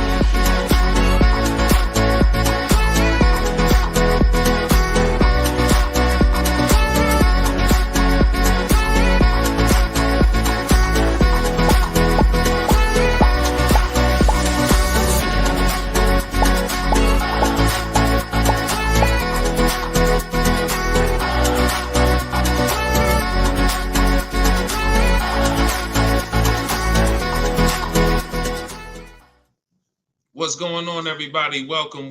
How's audio? Give me a 1 if audio's clear. Welcome back to Car Shopping Questions and Answers. This is episode 2. I'm your host, Deshone the Auto Advisor. We do these live shows to make sure you know the secrets, the science of car shopping online the right way, and know where the hidden money is. I spent 14 years in the car business with Mercedes, General Motors, and 4 years running my own brokerage, and now the mission is to make you smarter, make you better, help you pay less than everyone else for cars in less time shopping from home. So this whole show is sponsored by my new digital book. It's called Cars from Home, 7 Steps to Saving Time, Money, and Avoiding Dealerships. And you can get your copy for the next 30 minutes at 75% off in my TikTok bio, in my Instagram bio, or you can click deshonsbook.com or scan the QR code. So type your questions in, Dolan, shoot the first one up. We're going to be taking them from all platforms. And if y'all could start tapping that screen on TikTok to shoot those likes up, I appreciate it. So this one's from Instagram.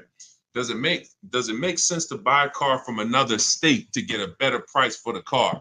Great question. When you start shopping and getting multiple offers, you're going to see most of your best deals are going to come from dealers far away.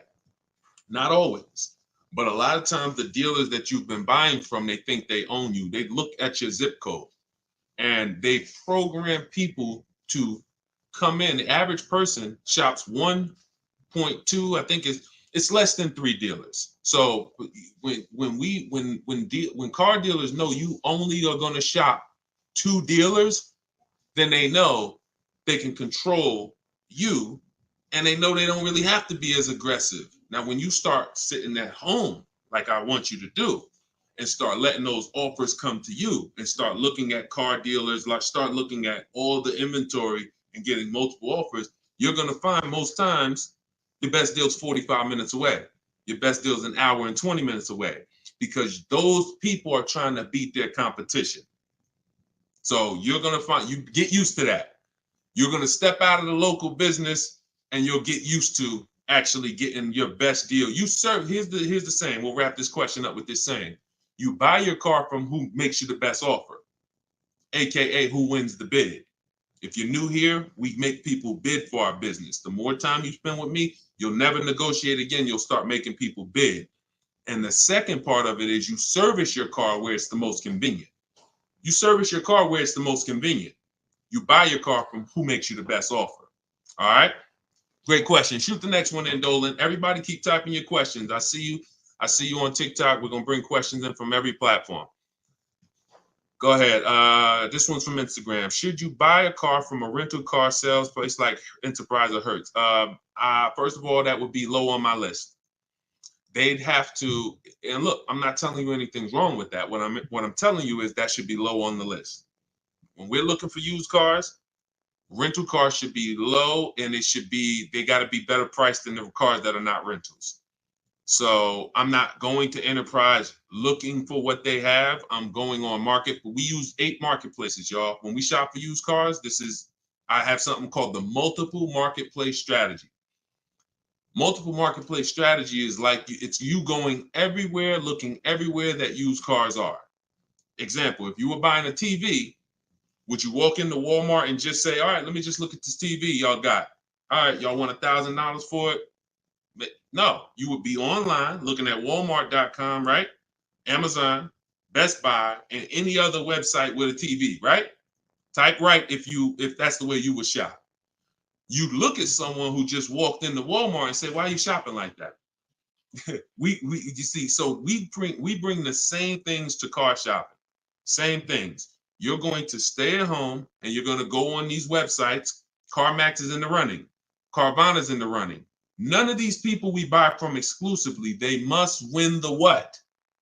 Let's go. Type fast. I want to see y'all typing. I want to have this conversation with y'all, but you got to type fast. They must win the bid. So CarMax is there, Driveway's there, Carvana's there, Cars.com is there, Auto Trader is there, Car Gurus is there. We even look at eBay Motors. So everywhere they're shopping, they're putting inventory. That's where we're looking. Now, if a rental car place has their inventory listed there, then they're in the runnings. If they have their inventory listed on their little website and they just want to sell local people these cars, no, we're not interested. We're not interested. Great question. Go ahead. Go to the next one, Dolan. This one's from TikTok. Is an extended warranty worth it if you buy your lease? I don't get why so many people are buying their leases. Make it make sense to me. Used cars. If you're not, see, we're finding that a lot of people buying their leases because they actually don't know how to shop. So when you look at the deals that we get, you in the last broadcast I showed you Freena. You've seen Greg, $527 a month, $56,000 Kia EV6. You've seen Taupe, $690 a month. She leased her car, $690 a month, $54,000 BMW. Now I know y'all are looking like there's no money down on these particular deals, and saying, oh well. If everybody's if these don't look like the deals I see on the commercial, that's because they're not. You're not going to get great deals looking at commercials.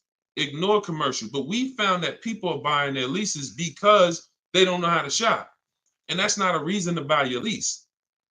Because what you're doing when you buy your lease is you're buying a used car. Now, let's just say you're buying this car and you're keeping it. Because sometimes you say you want to keep the car. 8 years, I have something called the 8-year rule. We do not buy a car unless we're keeping it for 8 years. Why? What's the reason?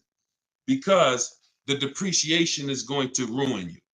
So when you look at somebody like Taupe's paying $690 for a $54,000 car. Every $5,000 a month, every $5,000 that you borrow on a loan is about $100 a month. Depends on the interest rate. For a 5-year loan. 5-year loan. That car would cost somebody about $1,100 a month. She's paying $690. See what I'm saying? So when you look at the fact that that's probably what a used BMW payment would cost her, but she's driving a new one for that. So if we're not keeping our cars 8 years, this should be your mission. Shopping for a deal like this, not buying a used car that you've already been leasing for 3 years, and now you're about to put a loan on it for 5 or 6 years for the balance. Does that make sense? We are not tying up our time in cars. It's only two purposes. I'm going to get a great lease deal, or I'm going to buy a car I'm going to keep for 8, 9, 10, 12 years. That's it. I want to get you from being stuck in the middle. Go ahead, Dolan. Shoot the next one up. People stuck in the middle lose money. Long-term buyers don't lose money. Great lease deals don't lose money. It's those people, if you're stuck in the middle, you're the one losing the most money, and we got to get you from being stuck. Go ahead, Dolan. Shoot the next one and keep typing your questions, y'all. All right. This one's from Instagram. We purchased a car just under a year ago. Would like to release it and get something more suitable. Okay. Watch this. When you purchase a car, see, I'm always going to remind you of the unseen expense. When you see this, y'all know, if you've been on the show, this is your first time on the show with me, type of 1 in the comment. Because I got to see if I'm refreshing people or if I'm actually teaching. First time. I don't want to say, if you're familiar with this, then you know this, when everybody on here, or most of you on here, are brand new. Okay, Susan, I see you. Justin, I see you. First time people, first time. Jay Malav, I see you. Okay, Sean, Go Entertainment, I see you. William, I see you. Christy, I see you. Okay, a lot of first time people on here. All right, so whenever you see me do this, picture, this is the unseen expense, depreciation. Let's explain this real quick. When you buy a car today for $30,000, what's that car worth tomorrow? For those of you who knew, you may not know, we got to type fast because I don't just talk at you, we have a dialogue. What's a car worth today? You buy a car today, what's it worth tomorrow? You bought it for $30,000, what's it worth tomorrow? Let's go. Could y'all keep tapping the screen on TikTok? Keep running those likes up, I appreciate it. As y'all tap that screen, y'all let TikTok know we having serious conversation over here and more people need to be here. Just keep tapping that screen, running those up. I appreciate y'all. Okay, so we got 29. That's not true, Sean Go Entertainment. But I want to let you know, you may have said that, but when you see the other answers, you'll understand. You buy a car today for 30, it is not worth 29 tomorrow. You lose about $3,000, $4,000 if you tried to go back and change that car. So this is answering this person's question who purchased a car just a year ago and would like to go and replace that car.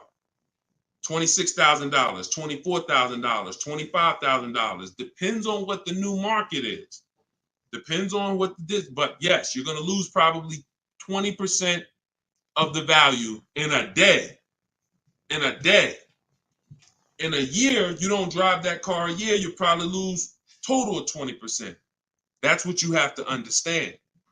You got to understand this car's value. I don't care what your payment is. Payment doesn't change the value of the asset. See, you've been taught, look at the payment.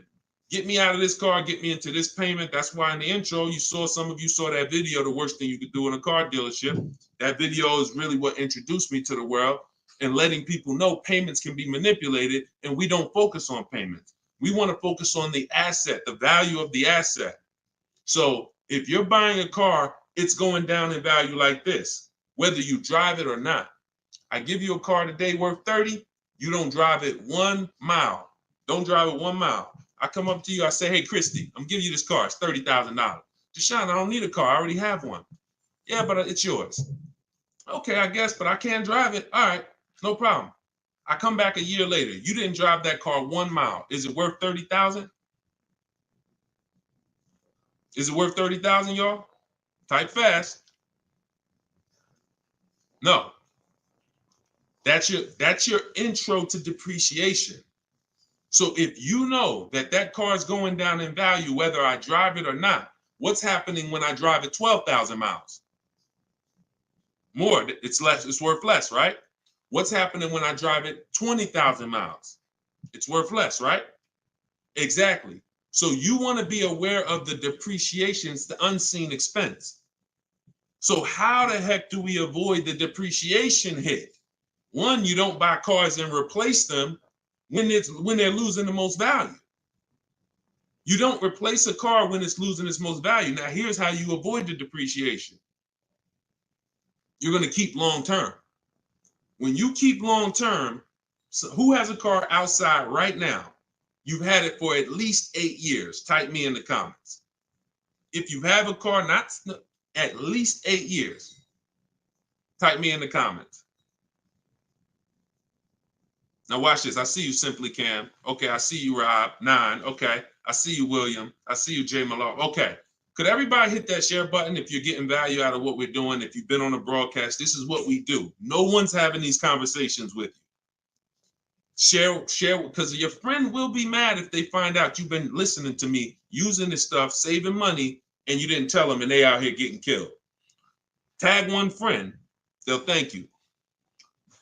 When you consider the fact that those of you who are on here who said, Deshone, I got a car out there, I've had it for 9 years, 10 years, a year from now, that car is going to be worth about what it's worth today.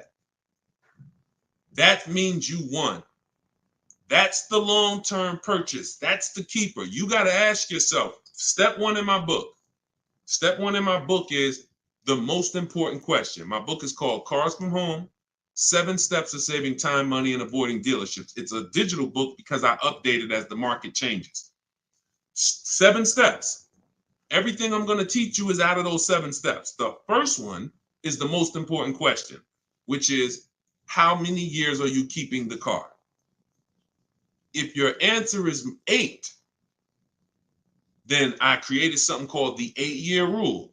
You should be buying your cars because your goal is to get to the point where you're like these people that I just asked. The book is in my TikTok bio. Somebody said, where can you get the book? It's in my TikTok bio, 75% off for 30 minutes, which normally $97, but for everybody on here, you can get it for 75% off for 30 minutes in my TikTok or my Instagram bio, or you can go to deshonesbook.com in the comment section, or you can scan the QR code if you're watching us on TV. So you have to really focus, unseen expense. See, why do I have to spend more time educating you on the unseen expense? Because it's the unseen expense. When you just said, when you just did this math with me and said, Dad, I'm losing money, and I haven't been trained to see the money I'm losing.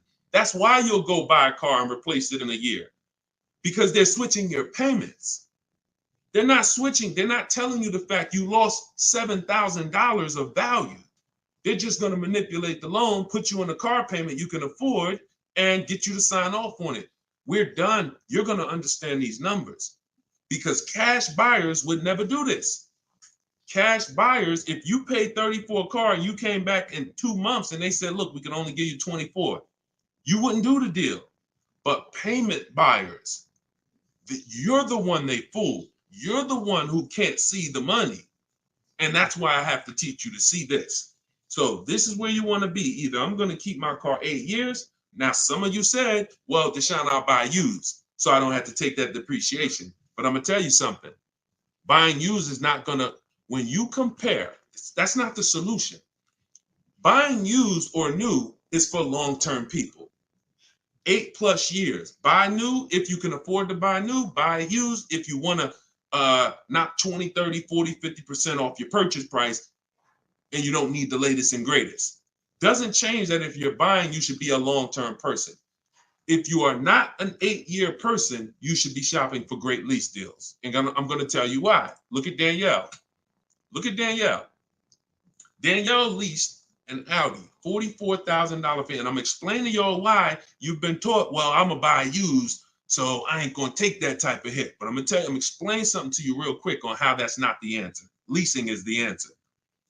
She leased an Audi A3, $44,000 vehicle. She's paying $550 a month, and she gave her first payment. She said, with her first payment down. Now we're going to not use down payment anymore as a term. We're going to start saying total out of pocket. We want to eliminate down payment. Down payments can be flipped up. Sometimes you say, I'm going to put money down. They don't include your tax. So we like to use total out of pocket. But she gave him $550. She drove off. That vehicle, she's driving a brand new A3. Now I want you to picture this. Danielle pulls up to somebody who's driving the same exact car, but they bought it. Every $5,000, some of you know, is about how much a month. I talked about it a little while ago. Some of you might have seen the video where I said it. Every $5,000 on a purchase, on a loan, is about how much per month. Let's see if anybody knows. Okay. I can't wait too long. We got to type that $100. And again, I can't sit here and act like most of y'all aren't new to me. So I'm not going to assume you have even seen any of my previous broadcasts. So I'm just going to tell you the answers. Yes, Susan, $100. So it depends on the interest rate. 5-year loan, that vehicle right there, $44,000, will cost somebody about $950 a month. You see why we don't have to wonder why people who have $1,000 car payments? It's not that hard to see. They're buying their cars. So now Danielle pulls up in her Audi. Let's stay with the scenario, right? Danielle pulls up in her Audi, 44. She's paying $550 a month. Somebody next to her pulls up in the same exact Audi, same exact car. They're paying $950 a month.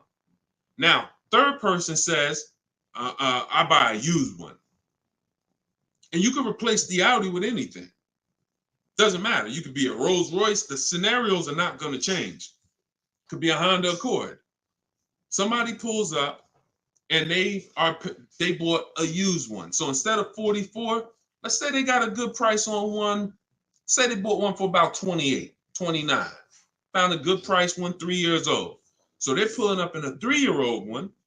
And what I just say, every $5,000 is $100 a month. So what's their car payment if they paid 29? Almost $600. You see what I'm, so now let's just talk about what we're driving and what's coming out of our household so we can hammer this home. I'm not on the fence about leasing versus buying. And you have to get off the fence. We've seen enough scenarios where we know this is the case.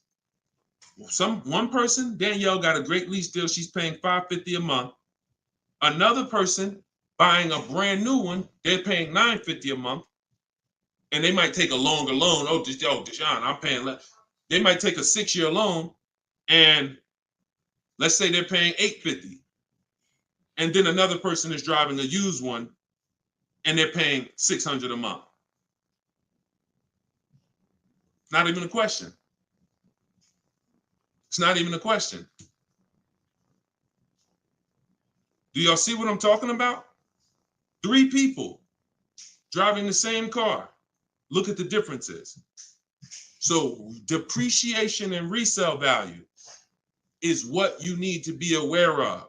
These people think they win. That might have been you, Deshone. I'm the type, I bought my used cars and I keep switching them. Now, those 2 people who bought them, if they were keeping them 9, 10 years, that's a different story.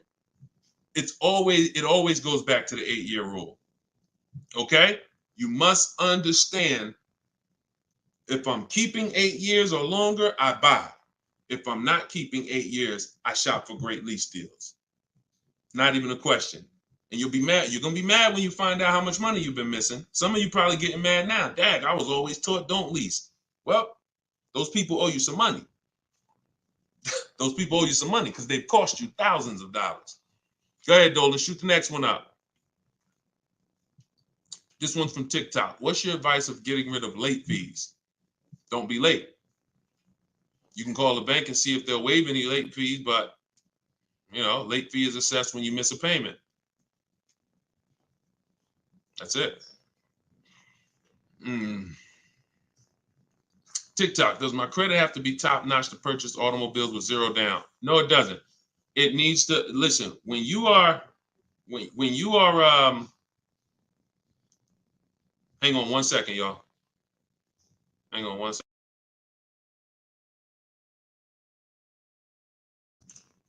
When you are buying vehicles with no money down, it's not a favor. It's not a favor. There's only 2 people who can't get vehicles with no money down.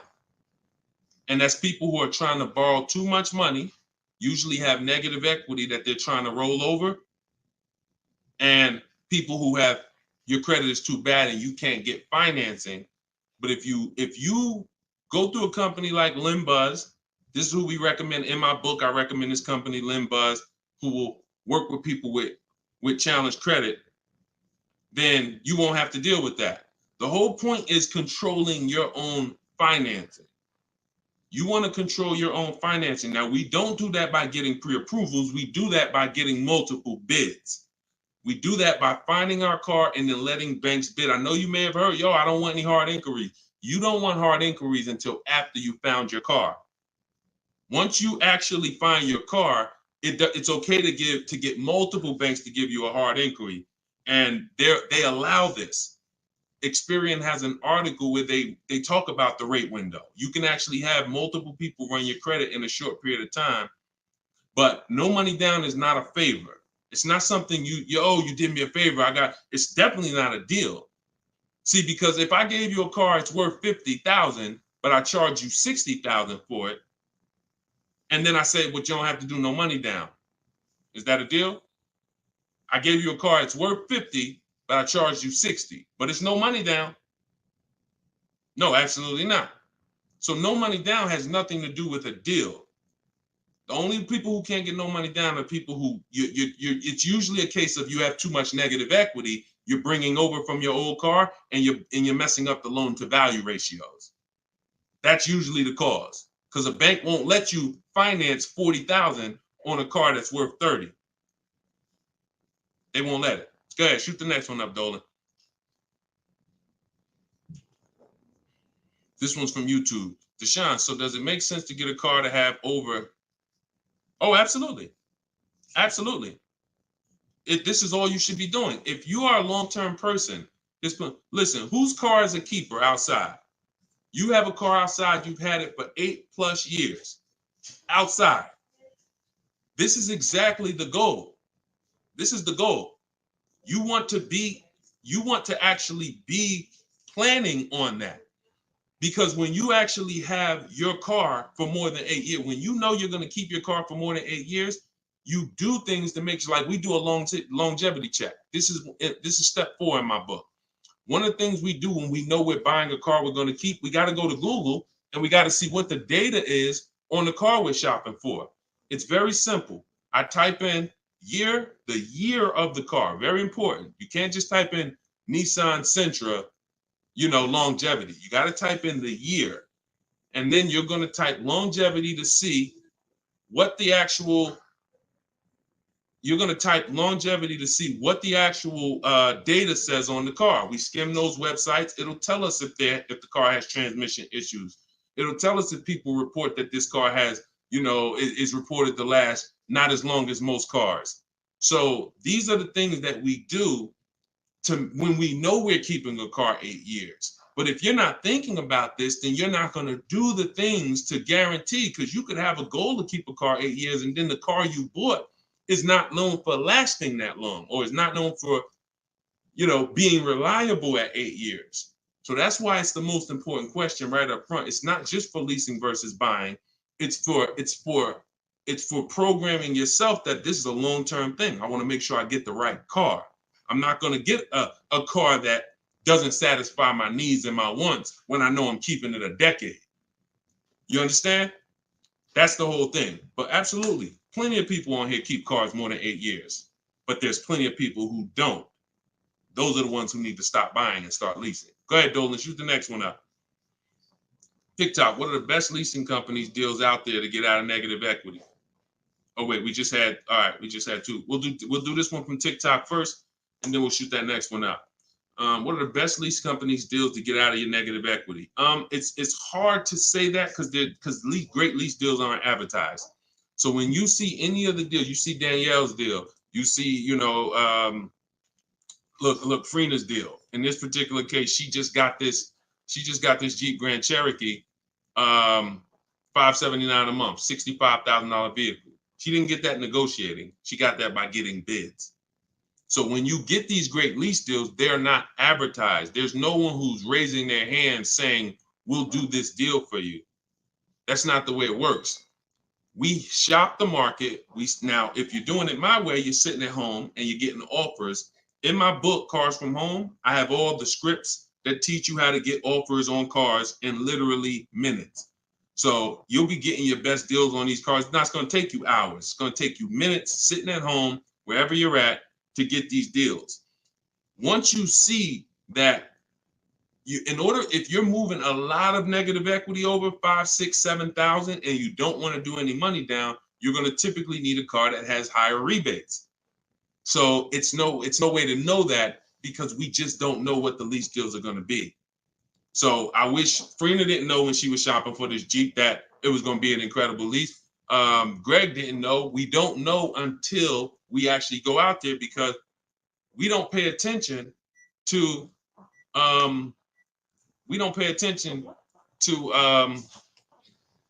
what am I trying to say? Advertisements. We don't pay attention to advertisements. So hold on one second, y'all.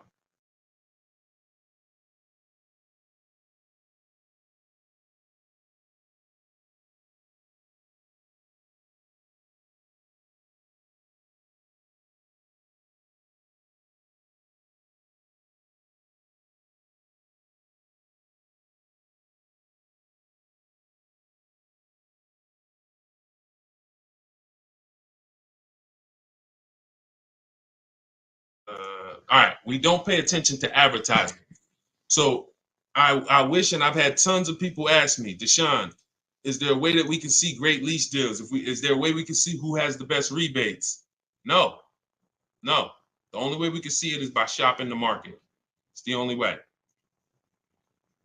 I wish it was easier, but it's not. But once you learn to shop the market in 60 minutes from home, it's easy. So if I'm looking for a deal and I know I got to roll negative equity, or if I'm gonna sit at home, I'm gonna get my offers. I have something in my book I call a 25 to 5 strategy. The 25 to 5 is when we connect with 25 dealers online, we get 5 offers. Takes us 60 minutes. You could do it your way. You could call around and you could try to get multiple offers, but you must get 5 because 80% of dealers are overpriced. That's my way's better. Eric Pitts, this one's from TikTok. Can I use the bidding to refinance a car loan? I have good credit now. 100%. 100%. They give you a window. Now, you should only need 2 days, tops. You Google every single, and let's talk about refinancing. Let as many people bid as possible. You got a window of 14 to 45 days. You'll be way under that. It'll weigh as 1 inquiry when you finalize the loan. It'll weigh on your credit score as 1 inquiry. But you must do it because, y'all, why do you think there's companies that just want to loan us money? The money business is very lucrative. There's companies and banks and credit unions that only want to loan us money. They don't sell cars. That should be a hint. There's a lot of money in lending.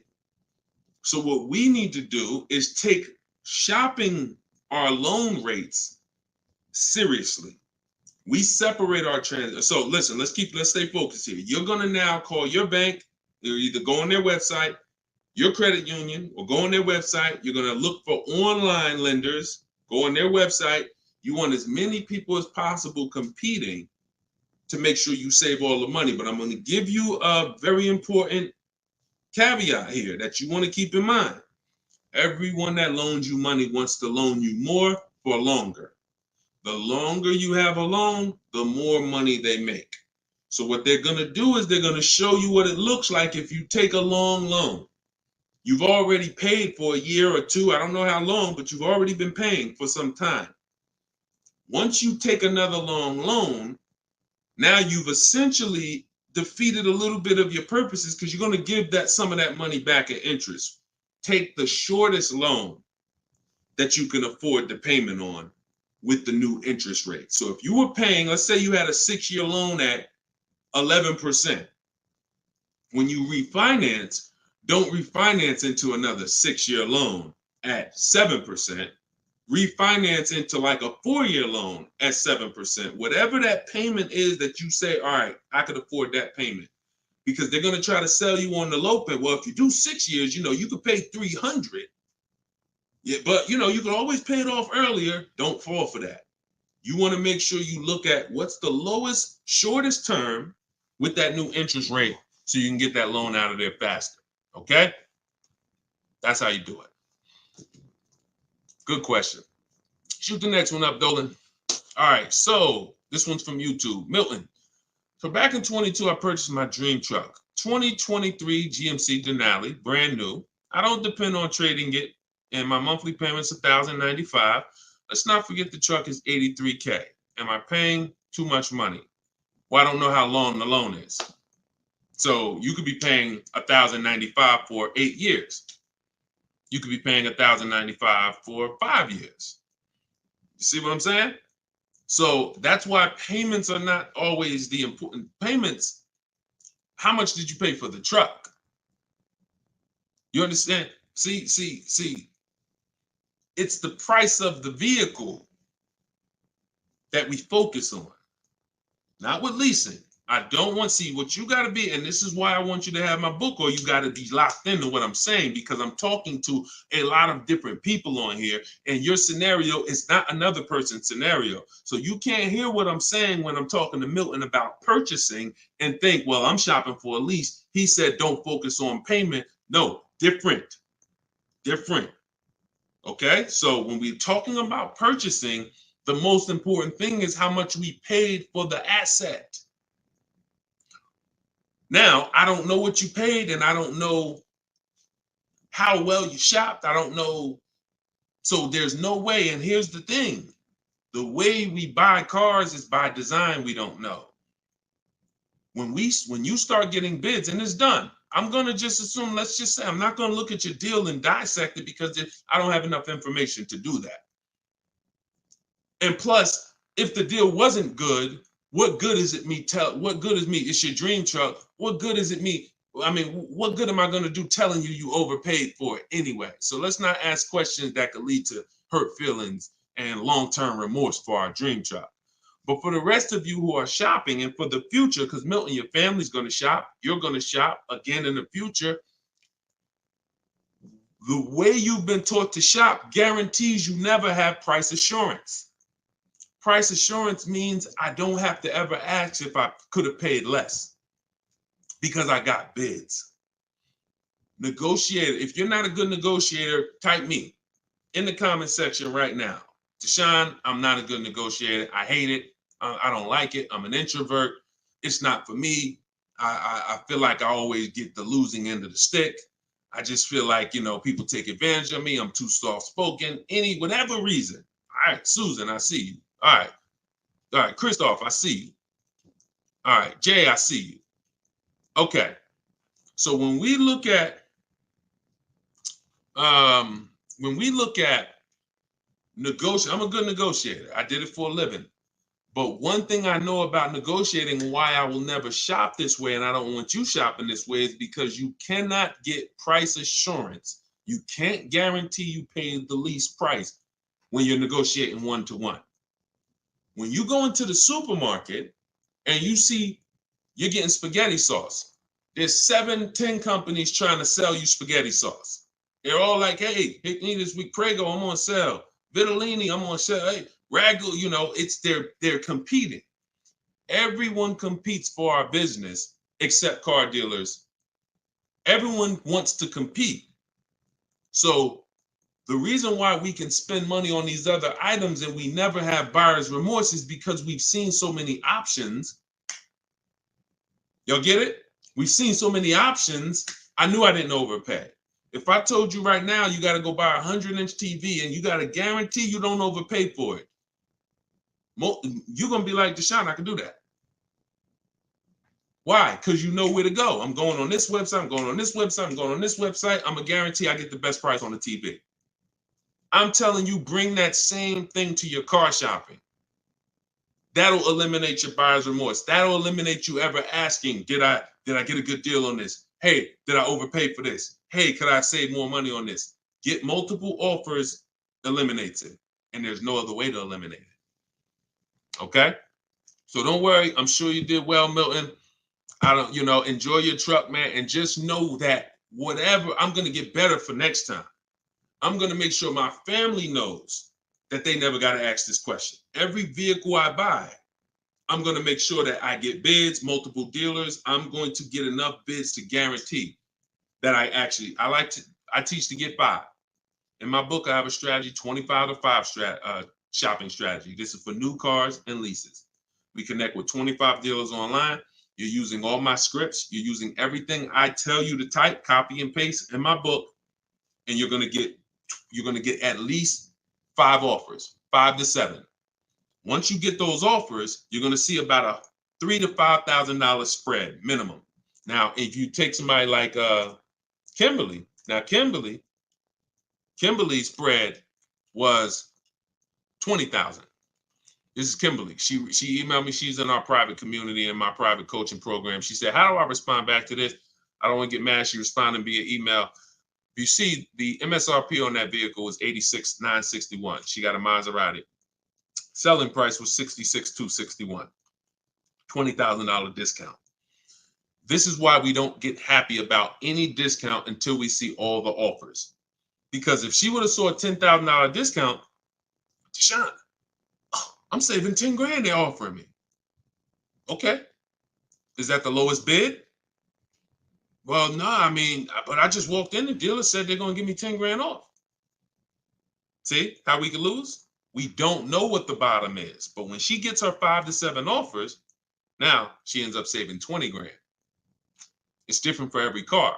But if you don't get 5 to 7 offers, you won't truly know the bottom. And she's guaranteed. She has that price assurance. So we got to get bids. You could do it my way, which is the easy way, 60 minutes from home, using my scripts for new cars and leases. Different strategy for used cars. Or you could do it your way, which is calling around, stay in your house, call, talk to some sales managers, get 5 bids. It's up to you. But you get my book for 75% off. Get your copy, 75% off in my TikTok bio, and you'll have all my scripts. You use them for the rest of your life. All right, go ahead. Shoot the next one up, Dolan.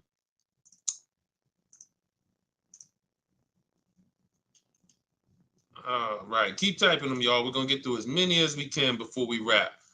We got a good amount of time left, so just keep typing. What are some loan companies that work better with challenge credit? Well, I usually recommend Limbuzz.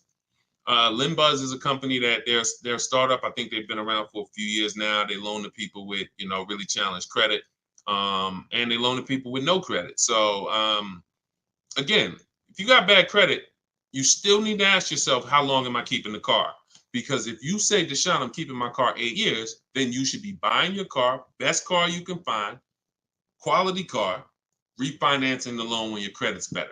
If you say, Deshone, I'm not keeping my car 8 years, then you should be buying the least expensive car you can get a loan on, driving it for 2 years, that's your sacrifice car, and then flipping out of that car into a lease. So the most important question is step one, always. It doesn't matter if you have good credit, bad credit, high mileage driver. The reason why in my 7-step program, the first question is, how many years are you going to keep the car? The 8-year rule question, that doesn't change. Doesn't matter who you are. Doesn't matter what your scenario is. 8-year rule is the question you ask yourself first to determine if this car is going to be a long-term purchase, in which case, buy it, great car, refinance later when my credit's better, or short-term, not keeping 8 years, but I don't qualify for a lease right now. So therefore, I'm going to buy the car, buy an inexpensive car to prevent a lot of negative equity later, because some people, you end up buying a car, $30,000, you're paying a high interest rate. You go to switch that car in 2 years into a lease, you're going to have a bunch of negative equity unless you put a good amount of money down. So to eliminate that, we sacrifice in the short term, drive a car, $10,000, $12,000, $14,000 car, and then we switch out of that car in 2 years for a lease. That's the plan. Here's a plan for everybody. You just got to know what your plan is. And if you come to me, I'll give you the plan. I don't even want your plan. I just want your goal. If you come to me and you say, Deshone, this is my goal, I want a car, I'll give you the plan. Okay? Work my plan until it doesn't work. Trust my plan until it doesn't work. But I've been blessed to have 7,000, 8,000 people between our book buyers and the people who are in our video library, my coaching program. Since 2021, we've helped almost 8,000 people. So we're fortunate to know what works all around this country. Go ahead, shoot the next one up, Dolan. This one's from TikTok. It's 2024. What year should you be looking for if buying? Doesn't matter. Your question is new car or pre-owned car. If you're buying, that's a budget issue. In my book, I talk about something when you get to a values question, because some people, you can only get what you want and need in a pre-owned car for your budget. Some people, you can afford both. And you're like, Deshone, I got a budget. I could afford both. I could get a new one. I get a used one. Which should I get? That's a values thing. Do you want it? Some people say, Deshone, I get a new car every 10 years. I mean, I only get a car every 10 years. I'm going to get a new one. Some people said, I don't, you know what? I'm going to knock 30% off the price. I'm going to get a pre-owned. It's up to you. But budget dictates usually whether you're going to get a new or used one. But, I would get the best car for my budget if I could afford. Now, here's the key. Here's something very important. Some of you actually look for 1 or 2-year-old vehicles. I'm going to tell you why this is the danger zone. You don't know if I don't know what the brand new price is. If you're looking for something 1 or 2 years old, then you should shop for a new one first. Why? You're typically not going to have enough inventory to look at to really get a good gauge. When you start seeing my stuff, you'll see when you hear me talk about looking at options, multiple offers, multiple options, you'll see we're looking at lots of options very quick and making our decision. When you have only the only way dealers get pre-owned cars is someone trades it or they buy it off lease. And the average time, not many people buy a car and turn around and trade it in a year. So you're going to have a hard time finding a 1-year-old car. You might not a lot. You'll find a lot of them. You won't find a lot of them. And when there's not a lot of them, what does that give us? What is the potential for it? Overcharge. If the dealer knows there's not a lot of them, I might overcharge you. Now, here's the problem. Here's why you must shop for a new one first. Let's say the brand new market on that vehicle is my best offer. I could save $5-6 grand. Let's use a vehicle that has like $6,000 in rebates and I end up saving 10 grand. If I could get a new one and save that kind of money, $40,000, and I end up buying it for 32, 33, whatever, 34. Now that's going to dictate the market because some people will look at that 1-year-old one for 32 and be like, okay, I like that price. That's a problem. That's a problem. Because why the heck would I buy a 1-year-old one for 32 if the new market is I could get a new one for 34, $2,000 more, I get a brand new one. This only happens when we're looking at cars that are very new, 1 or 2 years old. If you're looking for a 3-year-old one, there's going to usually be lots of options, lots of inventory. 4 years, lots of options, lots of inventory, and you don't have to worry about that. Cool G said you answered my question. That's typically what happens because a lot of you in here, although there's a couple scenarios, a lot of you in here, you got to realize your scenario is not unique. You have thousands of other people who are in the same exact scenario as you. So if you stay on long enough, you'll usually hear somebody ask a similar question, or you'll usually hear me answer a question you would have asked. But yeah, that's the first thing I would say. Focus on, if you're buying a 1 or 2-year-old one, you always shop new first. We got to know what the new market is to know what we should be saving on a 1 or 2-year-old one. If you're buying 3 or 4 years old, then you don't have to worry about that. Go ahead. Shoot the next one up, Dolan. Instagram. I always think I get a good deal, but then I don't. Bids. You eliminate this with bids. Look, I wish I was coming into your life to tell you you're doing okay. The fact is, most people are not because you don't have price assurance. And price assurance gives you when you don't have price assurance, you have potential for buyer's remorse. Aside from the car. And I know this. Look, I'm a nice guy. I consider myself to be a nice guy, but I'm in the bad news business because I'm not meeting you telling you you're doing good and then, oh, you're doing so good, but I want to help you do better. I'm meeting you telling you that 99% of what you've learned about buying cars, leasing cars is wrong. And not only is it wrong, it's cost you thousands of dollars already. Now you get to decide from this day forward, are you going to change the trajectory of the finances that you pay for cars? You get to make that decision. But you got to admit you need help. You got to admit you're not doing as good as you would have hoped you were doing. And if there was 80 people out there teaching what I teach, then God bless, that would be a shame if you didn't tap into one of them. There's not. I'm one of the only ones that teach in this way. A lot of the stuff that I teach, I created it based on math and looking at thousands of scenarios, leasing scenarios, buying people who buy their leases and creating and seeing where these people get jammed up. And now that information is available for you now.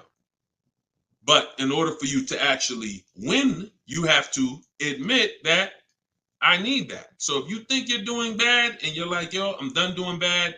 This guy is here. He helps people. He's got proven track record. I got over 2 million followers on social media. I'm a very public person. We've been around for 3 years. if my stuff wasn't working, you would have heard it by now. But we have hundreds and hundreds of people, if not thousands, that have actually used what I teach to eliminate that statement you just made about, I think I got a good deal. You're going to sit at home, you're going to make people bid for your business, and you are going to know every single time that you paid the lowest price for the car, that you got the best interest rate, and that you got the most money for your old car. That is what we're going to do. All right, but you take the action. You could tap into live videos, or you could say, Deshone, I'm going to get your book. It's 75% off. It's a digital copy, which means anytime something updates, I update the book, and you got the new version, and you got all my strategies of how to car shop from home for the rest of your life. All right? I hate to see that, but I'm doing what I'm supposed to do. You see what I'm saying? I hate to see those messages, but I know I'm doing everything that God has put me here to do to stop those messages from coming. The rest is on you. All right? Go ahead, Dolan. Shoot the next one up. This one's from TikTok. I owe $20,000, paid off interest, 6% APR. Do you recommend to refinance?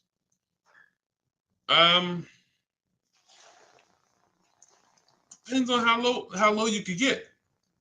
You know, rates are pretty high right now, but you know, I mean, maybe you don't go through the hassle of refinancing to save, you know, half a point.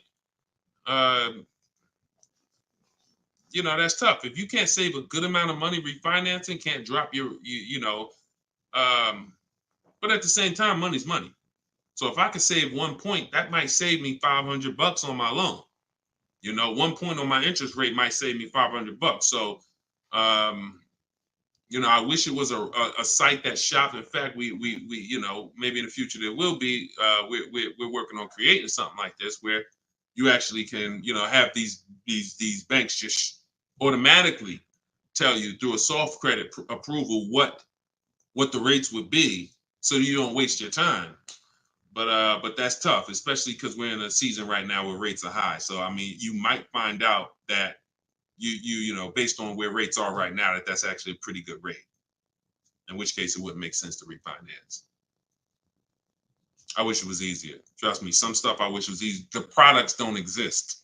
The websites don't exist. So anytime y'all see me talk about stuff like that, like, it's because these things don't exist yet. And, you know, one day we hope to create them. Go ahead, shoot the next one up, Dolan. Great question. Great questions today. Absolutely, Matt. Yes, it would be great. That's why we're working on creating it.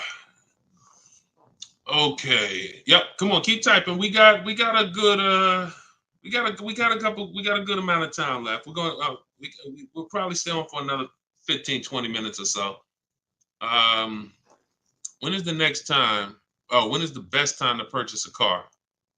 Eric, I'm grateful for this information. My pleasure. That's what I'm doing. And listen, shit, look, could y'all run the likes up on TikTok? Tap the screen. If you're getting value out of this, before we answer this question, if you are getting value out of what we're talking about right now, type a $. Type a $sign if you're getting value out of what we're talking about. Y'all gotta understand something. Your people are out there suffering. They're losing. Look, in a nice way, I'm telling you, and you are saying to yourself, the more you hear me talk, the more you're saying to yourself, Dad, I've been doing this thing I've been doing this thing wrong. You were taught that. So you saying to yourself, if I haven't been doing half the stuff Deshone is talking about on this broadcast, I could only imagine how much money it's cost me. That's all going through your mind. That's fine. But you're in a place where you can now take action and change. Your friends are out there right now at car dealerships losing. This broadcast doesn't grow unless you tell them. Unless you tell your coworker, hey, you buying a car? Hey, you go to Deshone the Auto Advisor page. He does these live shows. Get your questions answered. This is where we have to get to. This is where we have to get to if we're going to really make a change besides, you know, changing our own bank accounts. That's the goal, but then we go and we help others. So I'm glad to see a lot of people getting value. All right, so let's do this. Let's answer this question. This one's TikTok. When is the best time to purchase a car? So this is marketing. Marketing wants to tell you there's a best time to come in. Now, imagine you own a business where the customers are so trained that they come in the same time every month, no matter what. That's the end of the month. So the car business has, through years and years of marketing, told you the end of the month, the end of the year, best time to buy a car. Imagine that. You got a barbershop and everyone knows end of the month come in, you just get a line out the door. But the fact is, there's no better deals being done that day than shopping multiple offers throughout the month. Here's why. They've told you, well, dealers want to make their numbers. Well, dealers are trying to make their numbers from day one. And when they see, we used to look up sometimes and we knew we had to do 250 cars for the month, 325 cars for the month. We look at the books, it's the 9th of the month, we only got 30 cars sold. What do you think is happening? We're getting a little nervous. We're not pacing to hit our numbers. Opposite end, I've seen months where we are ahead of schedule. What does that mean? We might hit our numbers on the 27th of the month, the 26th of the month. It doesn't matter. We, the best dealers, are trying to hit their numbers throughout the month. So when it's the 9th of the month and no one's in the dealership and no one sold the car today and it's daggone tumbleweeds going through the showroom and everyone's praying for a customer, what do you think happens when a person reaches out then and says, hey, I'm looking for a car? But marketing tells you otherwise. Marketing says no matter what, coming at the end of the month. So there is no best time to buy a car. Here's what I would tell you. There's a best time to be in the market. In my book, I teach something, and I always teach this: 2 dates. Your no later than date and your as soon as date. No, as soon as date is the soonest day you can accept a deal. The soonest date you can accept a deal, that we call that you're in the market. That's step 5 in my book. In the market, looking at offers on websites, ready to take an offer down if it looks good. If a bid comes in and it wins, we're in the market. We don't do that until we can accept an offer. Now, once that's done, once we've established our as soon as date, we need to ask ourselves, what is our no later than date? Your no later than date might be end of the year. You might be saying, I got a kid going to college. I got to get a car by the time they go in the fall. You might be saying, I get a car by end of this month. That's your no later than date. Now, the time in between those 2 dates, that's our leverage. Because this is how long you can say no. This is how long you can look at offers and say, no, sit at home, using the way I teach you. Look at used cars, look at the used car market. Look at the new car offers. Look at the lease bids you're going to get, the quote you're going to get. No, you know what? I'll reach out next month to see what the programs are, because programs change every month. Used car trends change every month. So when you're in the market early, there's so many benefits.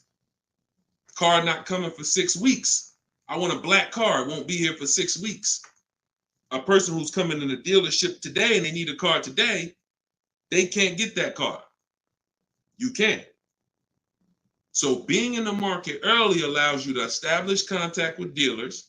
If you're shopping for a new car or lease, establish contact, get bids, look at offers, say, you know what, I'll follow up next month. It also allows you to be top of mind, when somebody's sitting in their car dealership and they're like, look, all right, y'all, we're behind on the numbers. Anybody who makes us a reasonable offer today, we're accepting it. Now, every salesperson goes and looks at who they've been talking to, who couldn't get them to buy with the first offers. They couldn't get them to buy when they was trying to take shots. Now they're like, okay, hey, look, hey, Chris, man, are you still in the market? Look, I could do that deal now. Hey, we need a deal. See, when you take advantage of what I'm telling you and you start to understand these 2 dates that's in my book and that you'll hear me talk about, you'll understand that sometimes our best deal doesn't come in the first month. When I was shopping for my mother's Mazda 3 years ago, when she got her lease, I entered the market in October. I was looking at the offers. I didn't like them. Next month, I looked at them again. Didn't like them. December came. Dealer I've been talking to said, hey, this is the new programs. I got this car. This is what I could do. We got a deal. Couldn't do that if I waited until December to come into the market. Couldn't do that if in October, I needed a deal. So there's no best time, in my opinion, to shop for a car because, as I said, beginning of the month could be a great deal. End of the month could be great. Beginning of the year, when you're talking to multiple dealers, somebody's going to say, I need to sell a car immediately. That's why we do this from home. But the best way to buy a car, in my opinion, is to know these 2 dates and to use that time in between those 2 dates as your leverage to say no. All right?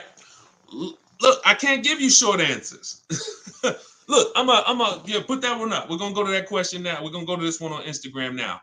But understand, this is why we have been losing short answers for major 5-figure items. Got to give you the long version. Because once you learn it, once you see, this is repetitive. Once you get 1 car, 2 cars using the cars from home strategy, you're going to see. See, that's why when the first time you use this stuff that's in my book, first time you use the car from home strategies, whether you're using them manually or whether you're like, Deshone, I want to use exactly what you say, your scripts, I want to do it your way, doesn't matter. Once you see, I do this over and over. Your first deal might take you 90 minutes, 2 hours, because you're just learning which websites to go to. We don't go, if you don't see me say, go to this website, don't go to it. It's a waste of time. But once you see, you're going to be like, okay, rinse and repeat. You'll go from getting cars in 2 hours to 90 minutes from home to 60 minutes from home to me. I can get any car I want. I can find out the best deal in 45 minutes. Copy and paste. Copy and paste. My Infinity truck I got took me, once we decided what we want, I spent no more than 60 minutes online to make sure I got that vehicle, save 42% off the price when it was new, 3 years old. So this doesn't take you long. That old way that you were programmed to use, that takes you a long time. That's headache. This is 60 minutes from home. That's what I want for you. Go ahead, shoot the next one up. Shoot that Instagram question up, Dolan. All right, how do I get quotes from car dealerships to take with me to take in my lease? I will be leasing another car. This is without having a credit check run. Yep, we never need a credit check to get quotes. Now, some people will tell you that. Now, if you're at home, then you'll see when you're at home, there's a script that I use when a dealer says they don't do something, and we require all our customers to be here to get a quote. Okay, well, I'm talking to a couple of dealers. No one else has said that. Should I remove you from the list? See what I'm saying? You're gonna see when you're using Deshone scripts, you saying what I would say. you see what I'm saying? So if you are in a dealership, I can't help you. I don't even want to even talk about that. I'm not going to tell you how to go, and it's like oil and water. Somebody called me back when I was first coming out the business and I was first starting this education business, and they said, Deshone, somebody told me to call you. I'm in this Toyota dealership, man. I'm trying to see how do I get the price down on this car? I said, get up and walk out. Get up and walk out. Because if you're in an 80% dealer, you can't, no matter how much they take off, you lose. The only way you're going to win is to sit at home. I can't tell you how to mix the old way of shopping where you have no leverage, where you have no price guarantees, where you leave, no matter what price you get, you always wonder, could I have done better? I can't tell you how to mix that with what I teach. But if you're willing to unlearn that and say, okay, that's what the car business taught me. That's what I learned it from my parents. That's what the car business taught my parents. But no, we're going to do this. I'm going to use what Deshone, this is a car salesman, 14 years. Now he's educating us from an insider standpoint. You come out of that and you sit at home and you call and you could do it manually. You could do it manually. I can't twist anybody's arm to get this book for $24. But if you're going to do it manually, realize there's people trained and you're going to talk to them, which means you got to be aware when you talk to them. That's why I say only ask for sales managers. Only ask for sales managers. Because if you try to do this with salespeople, some sales managers will make it hard, but you got a better shot. But you need to get 5 quotes. Doesn't change because 80% of dealers are overpriced. Now, my way, in my book, I teach something called the 25 to 5. It's all online. So we're contacting 25 dealers through their website, and we're having conversations with usually 7 to 10 of them, copy and paste scripts you're using, and you're keeping the conversation moving forward. Our first goal is to see who has a car I want. Before I even talk to you about anything, I want to see out of this 25 dealers who has a car I want. Second thing I'm going to do, once I identify who has a car, I'm going to request a quote. But I need to give them everything they need to quote me. I need to give them my zip code so they can run the tax. I need to give them what I do for a living to see if I qualify for any rebates. I need to give them what cars I have in my household, whether I own it, lease it, own it outright to see if I qualify for any rebates. I need to give them my my soon as date, my no later than date. This is all copy and paste in my book. So the reason why some of you have a hard time shopping online is because 1, you're dealing with trained people, and 2, you don't know what information to give so that they could even give you a quote. So if you're giving, my book, you're using copy and paste, and we're never talking about credit. It's not even a question. In fact, one of the things we say in one of my templates is assume tier 1. So we're assuming tier 1, getting our offers, and then we are not letting anyone run our credit. This is not just for leases. This is for everything. No one is running our credit until after we've agreed to buy something. We're telling them assume tier 1. If I don't qualify for tier 1 later, we'll talk about that later. But I want to see the price. Tier 1, I want to see the price. And that's what we do. But never if you only way you'll fall for that is if you're in dealerships. Oh, I need to run your credit. You know we can't give you a quote. You run into the wrong salesman who don't care. He'll say anything. She'll say anything. Well, I just can't. We can't give you a quote. We don't know what you're gonna qualify for. Yeah, you could assume tier 1. Yeah, but we had people come in and say assume tier 1 and they just messed it up. So we like to not quote without a credit. You're in the wrong dealer. You see what I'm saying? These people are by design. We're trying to run them out of business. When more people, this is why we're trying to get this broadcast out. Because until more people start shopping online, they're going to continue to do that stuff. See, as more people shop online incorrectly and walk into dealers, they can get away with doing this stuff. But when they know 600 people are going to walk in their dealership over a weekend, Friday, Saturday, Monday, holiday weekend, President's Day, we're going to get 600 people walk in. Why would they change? Would you? Unless you're just a person of ethic, why would you, if you got a business with 600 people come in the door, why would you change?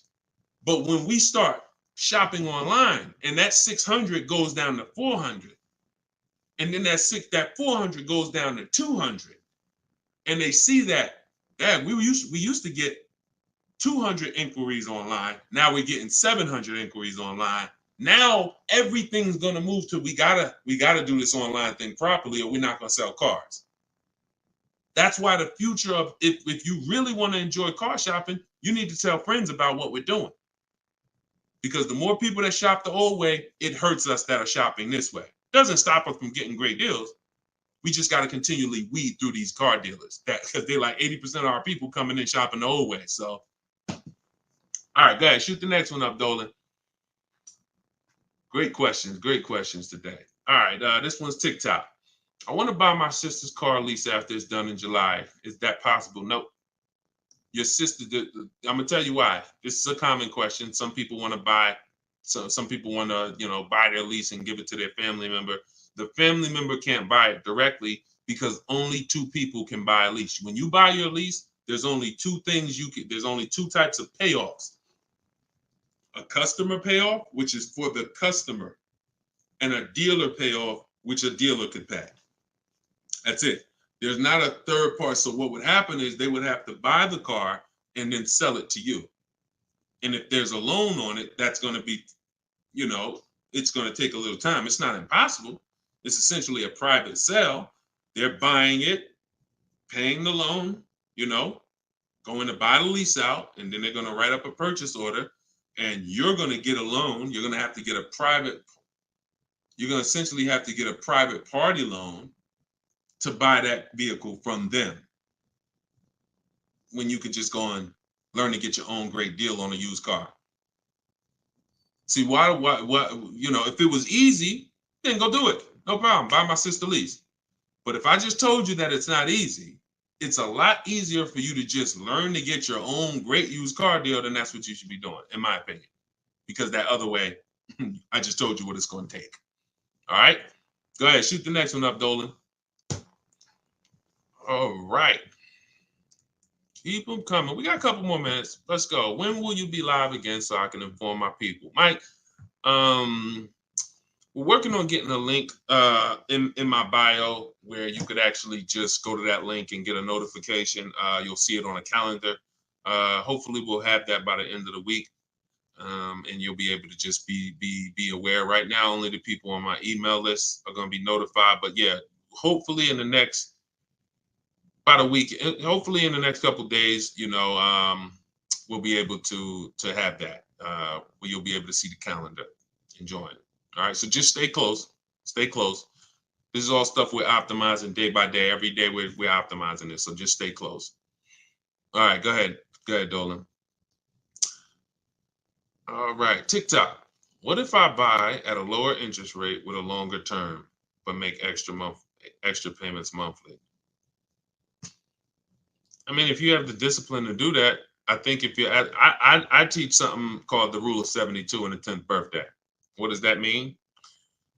We don't take a loan longer than 72 months under any circumstances, and we have the car paid off by the 10th birthday. So we're not going to take a car that, give an example, why does this rule exist? Because I've seen all the bad scenarios that I've seen, or most of them, exist when people have loans on a car that's older than 10 years, or they have a loan that's longer than 7 years, 8 years, And so when you typically have a car that is, you want to get to a point where the car is paid off so that you can put money to the side for incidental emergencies, repairs, maintenance. If it's 7 years down the line and you're still making a car payment, especially if you bought a used car, the car is, 11, 12 years old at this point, you typically could run into issues. And also we don't have any, it's a lot of people on here. Would anybody on here take a 50-year mortgage? Would anybody on here take a 50-year mortgage? Anybody? No, I see. No volunteers for the 50-year mortgage, right? Why? Why? Because you already are aware. You see that? Every one of you said no way. Nope. You already are aware that when it comes to home buying, there is a limit. You're trying to force this. You're trying to force yourself into this house if you got to take a 40-year mortgage. 40-year mortgages are available. 50-year mortgages are available. But we know it's inherent already that if we got to take a 40-year mortgage or 50-year mortgage, we can't afford that that house. We don't have that for cars, which is why I looked and I said, okay, super conservative people take a short loan, 3 years, 4 years. You typically, there's not enough data that proves that you need to take a loan that short to actually avoid problems. You pay a little more interest, 100%. So you always take the shortest loan you can afford, but I'm talking about problems with the vehicle. I'm not talking about interest. You got to combine what the nightmare stories is not. I paid on a car for 6 years and I paid that much interest, because interest can be fixed with refinancing. The nightmare story is my transmission's having problems and I still got 2 years of payments left on the car. Car's in the shop and I still got a payment. If you've been in that situation, you understand how car's in the shop right now, can't drive it, and that bank wants their payment every single month. We're trying to prevent that. And we're trying to prevent you getting to a point where you can't put enough money to the side to make sure if God forbid something happens to the car, you have the money, you have the cushion. So we use a safe marker, which is 6 years. But we combine that with the age of the vehicle, because I've seen people buy a car knowing they can't afford it, but they're buying an older one. Deshone, I want to get that BMW. Deshone, I want to get that Jeep, that new Jeep. Deshone, I want to get that whatever. Okay. But the one you want, in order to get it where you want it at, you got to take a 7-year-old one. 7-year-old one, you need to pay cash for that vehicle. Why? Because what you're going to do, if you tie a 6-year loan to that 7-year-old vehicle, now that vehicle's 13 years old before it's paid off. So when that transmission goes, or when things start happening because the vehicle's 9 years old, 3 years, now nightmare. So I had to create these boundaries. You don't have to use them. You can step over them. It's okay. But now you know there's boundaries. See, I'd rather you know. If you get my book, you get your copy, you get your book, Cars from Home, you'll see full of boundaries. Full of boundaries. Strategic moves, strategic shopping, ways to look at car. Okay, when I'm buying a used car, I need to make sure the Carfax look like this. I need to make sure that boundaries. You've never had them. So if you step over them now, at least you know you're stepping over a boundary. At least you know you're taking additional risk. See, if there's no speed limit, how do we know we're speeding? Once they put, speed limit 65. Okay, now I know when I step over that, I'm breaking a boundary. So this is what we are bringing to car shopping. Based on horrible circumstances that we're trying to help you avoid. Like buying a car and then it breaks down and you still have a loan on it. So that's the thing. Rule of 72 on the 10th birthday. We don't take a loan more than 6 years. And we have to have a car paid off by the 10th birthday. So if we're buying a 5-year-old car, we can take a 5-year loan. If we're buying a 6-year-old car, 4-year loan. If we're buying a 3-year-old car, then we can take a 6-year loan. Not a 7, because we're not going past 6 years. So we can't have the age of the car and the years of the loan be more than 10. That's going to create a lot less risk. Now you said, Deshone, I can't get the car that I want with a 6-year loan. I can't get the car that I want. That means in our minds, you can't afford the car.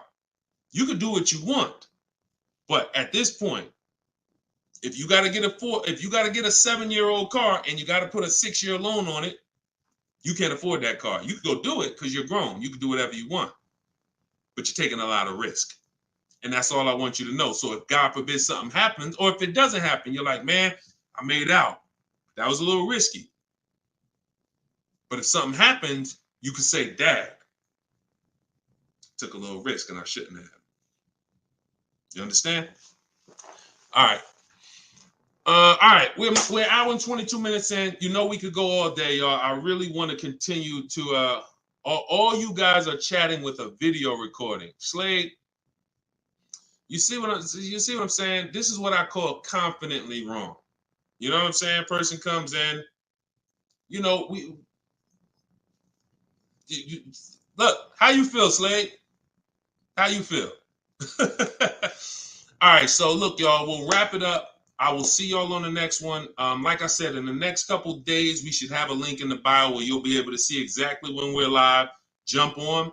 But for those of you who just jumped on, everything that I teach, everything from my videos is all from my new book. It's a digital book. It's called Cars from Home: 7 Steps to Saving Time, Money, and Avoiding Dealerships. No matter what your scenario is, it's broken down in 7 steps. Negative equity, High mileage drivers, you want to lease, you want to purchase, it's the same 7 steps. You just need to learn those 7 steps. And as you use it, you'll see you'll never go back to the old way.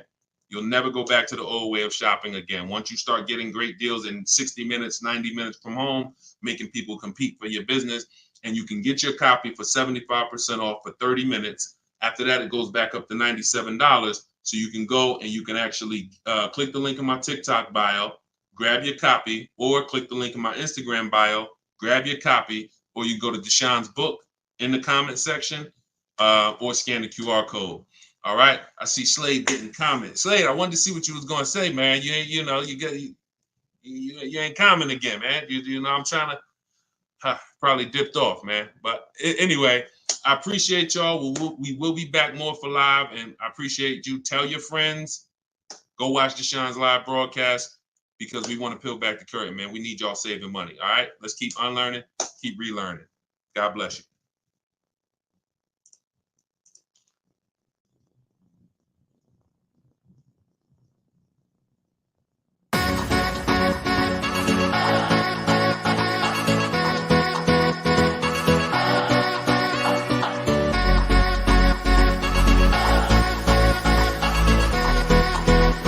The worst possible thing you could say when you walk into a car dealership. I spent 5 years with Mercedes-Benz, 5 with General Motors, and the worst thing a person could say when they walk in is, if you could just get me to this payment, we got a deal. So your loan's probably still like 19, which means you got to pay to get out. You're upside down. It's called negative equity.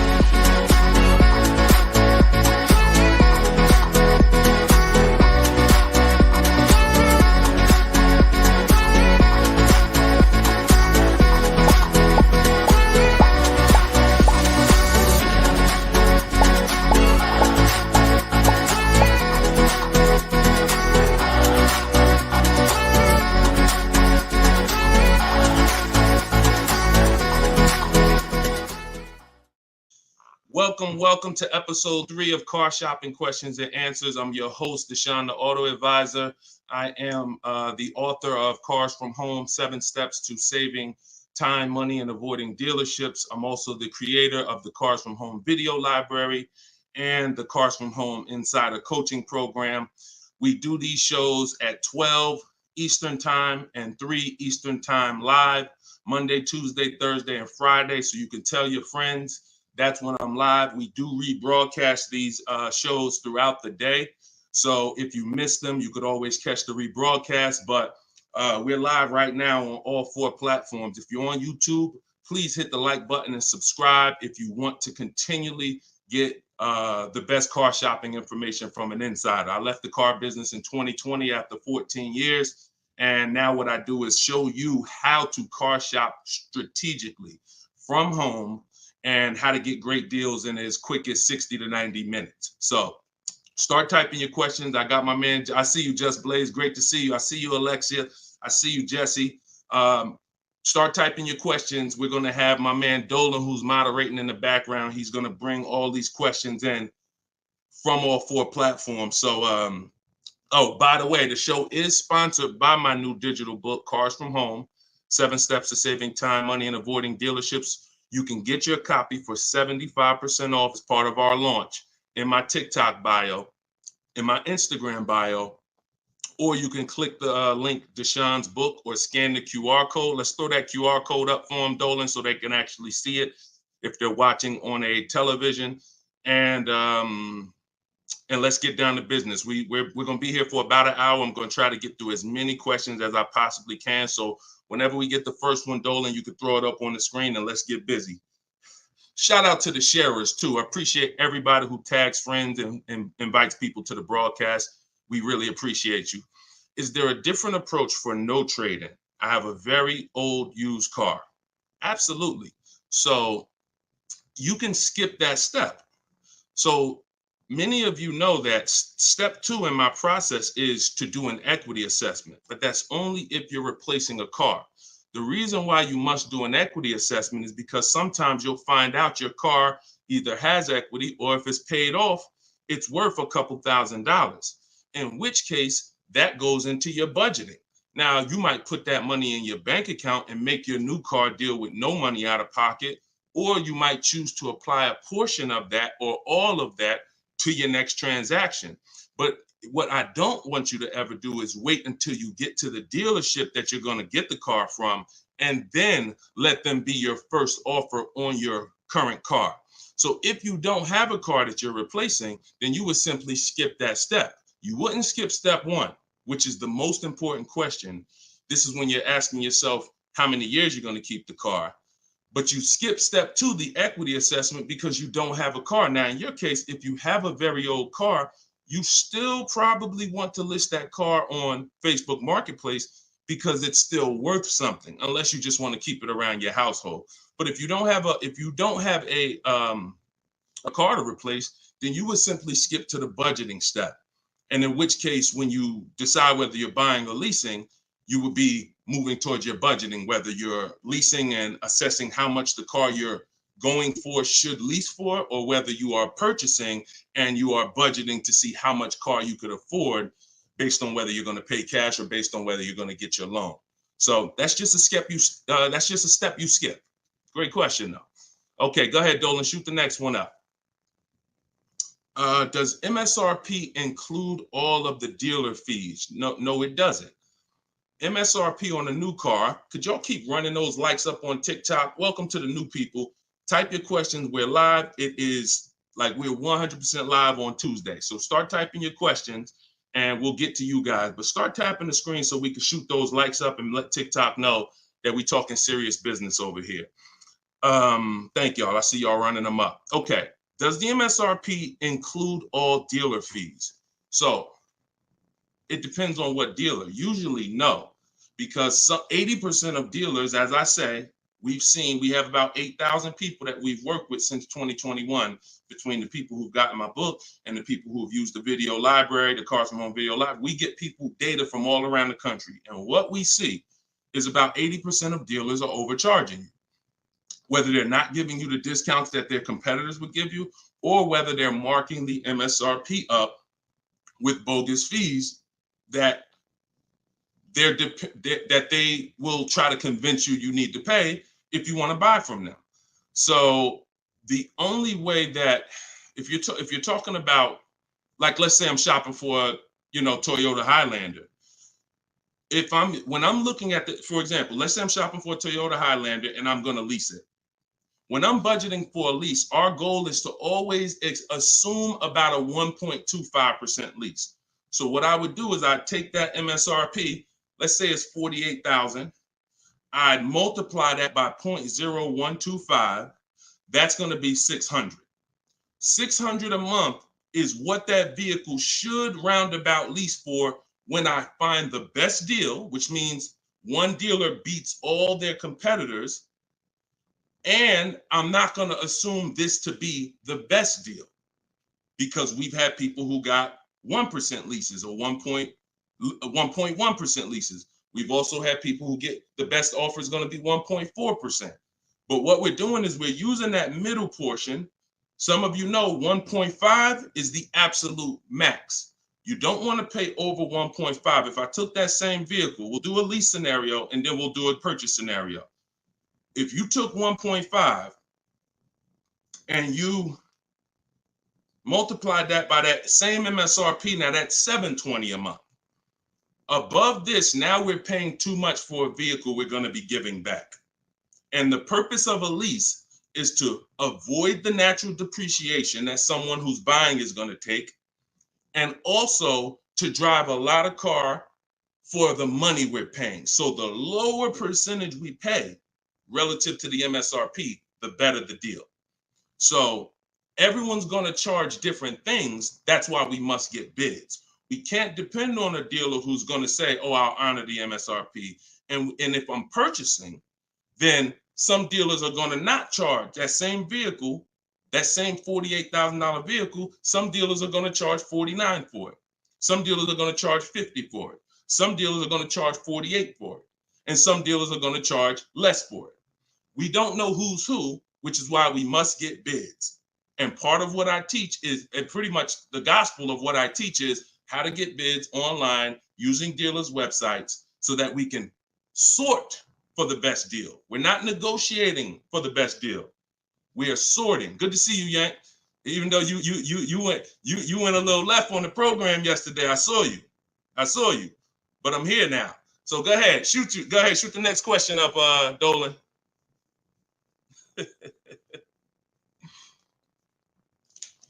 Okay, this one's from YouTube. Brandon, I have good credit, but for some reason they always tell me I need a cosigner. How do I get around that? If you're purchasing, you want to control your financing first.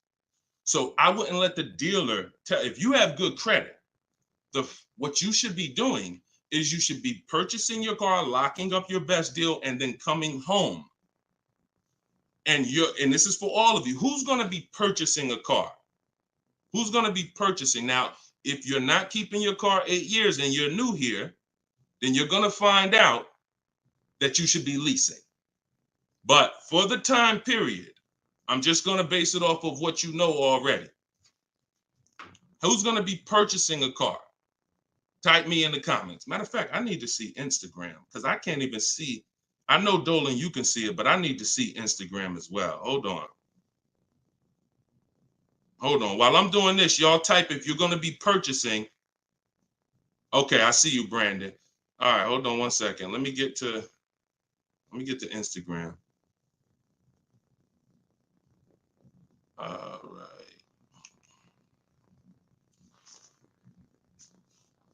Hold on, give me 1 second. All right, I can see Instagram now. Hold on.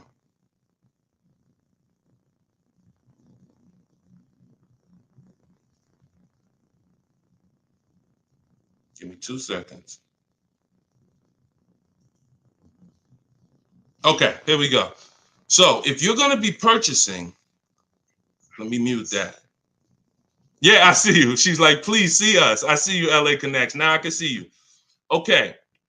So if you're going to be purchasing, then what you're going to be doing is actually getting you're going to get your car. Do not let anyone touch your credit.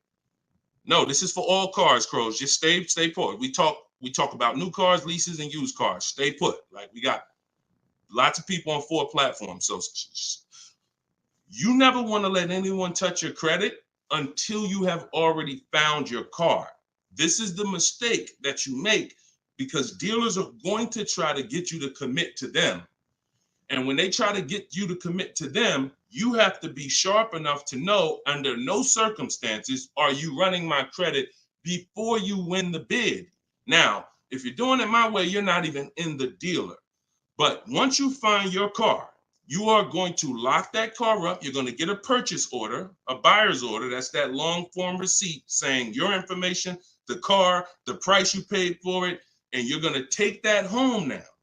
And that's when you are going to now go online or go to your bank or your credit union's online website, and you are going to now do hard inquiries and let all of these people access your credit so that they can bid for your interest, for your loan. So we want to guarantee we don't pay more than we could have in interest in our loan. So you're going to bring that home. You're not going to let the dealer be your first option for financing. Once you do this, I call this the bank bidding war. Experian lets you do this. The credit bureaus let you do this.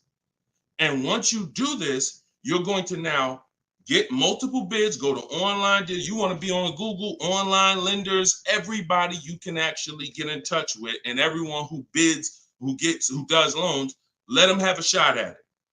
If you do this within the 2 days that I'm teaching you to do it, it's going to weigh on your credit like one hard inquiry. You'll see all the banks listed, but the effects on your score will be the same as one hard inquiry. This is called rate shopping.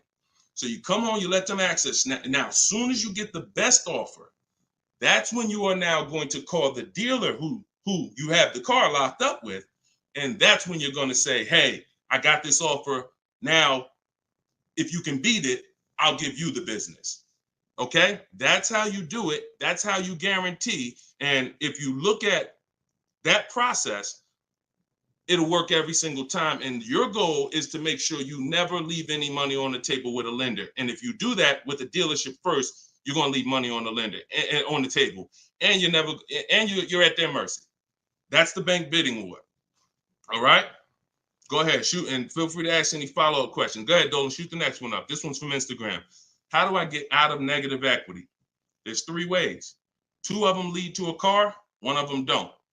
First is you do an equity assessment.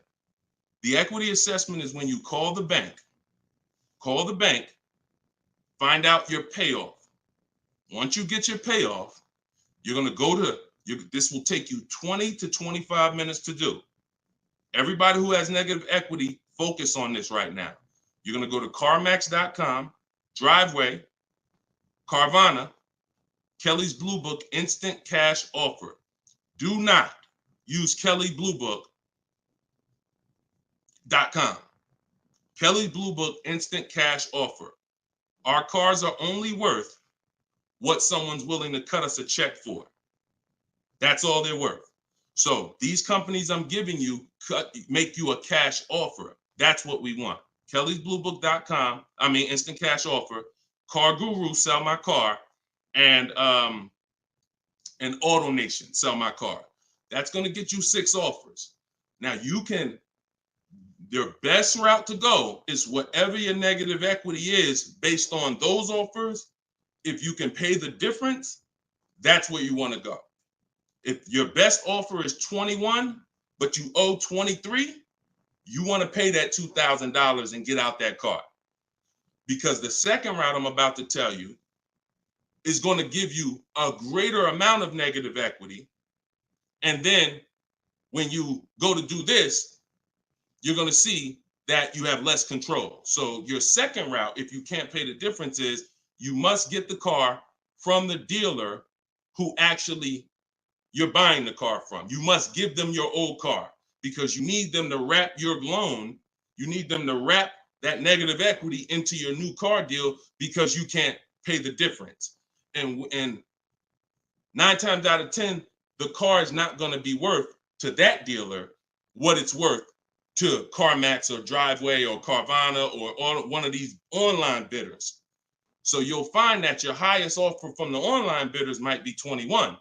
Your highest offer from the dealer you're going to get your car from might be 19 because it's not worth that to them. So that's why I say plan A is pay the difference. Plan B is if you can't, you have to get your car from that dealer and ask them what to assess your car and see what it's worth to them because you need them to build it in. Now, if your negative equity is too much, if you have too much negative equity, then you're going to have a problem getting out because you're going to have you're going to mess up the loan to value ratio. You can't move 15 grand over on top of a $30,000 car and expect the bank to approve it.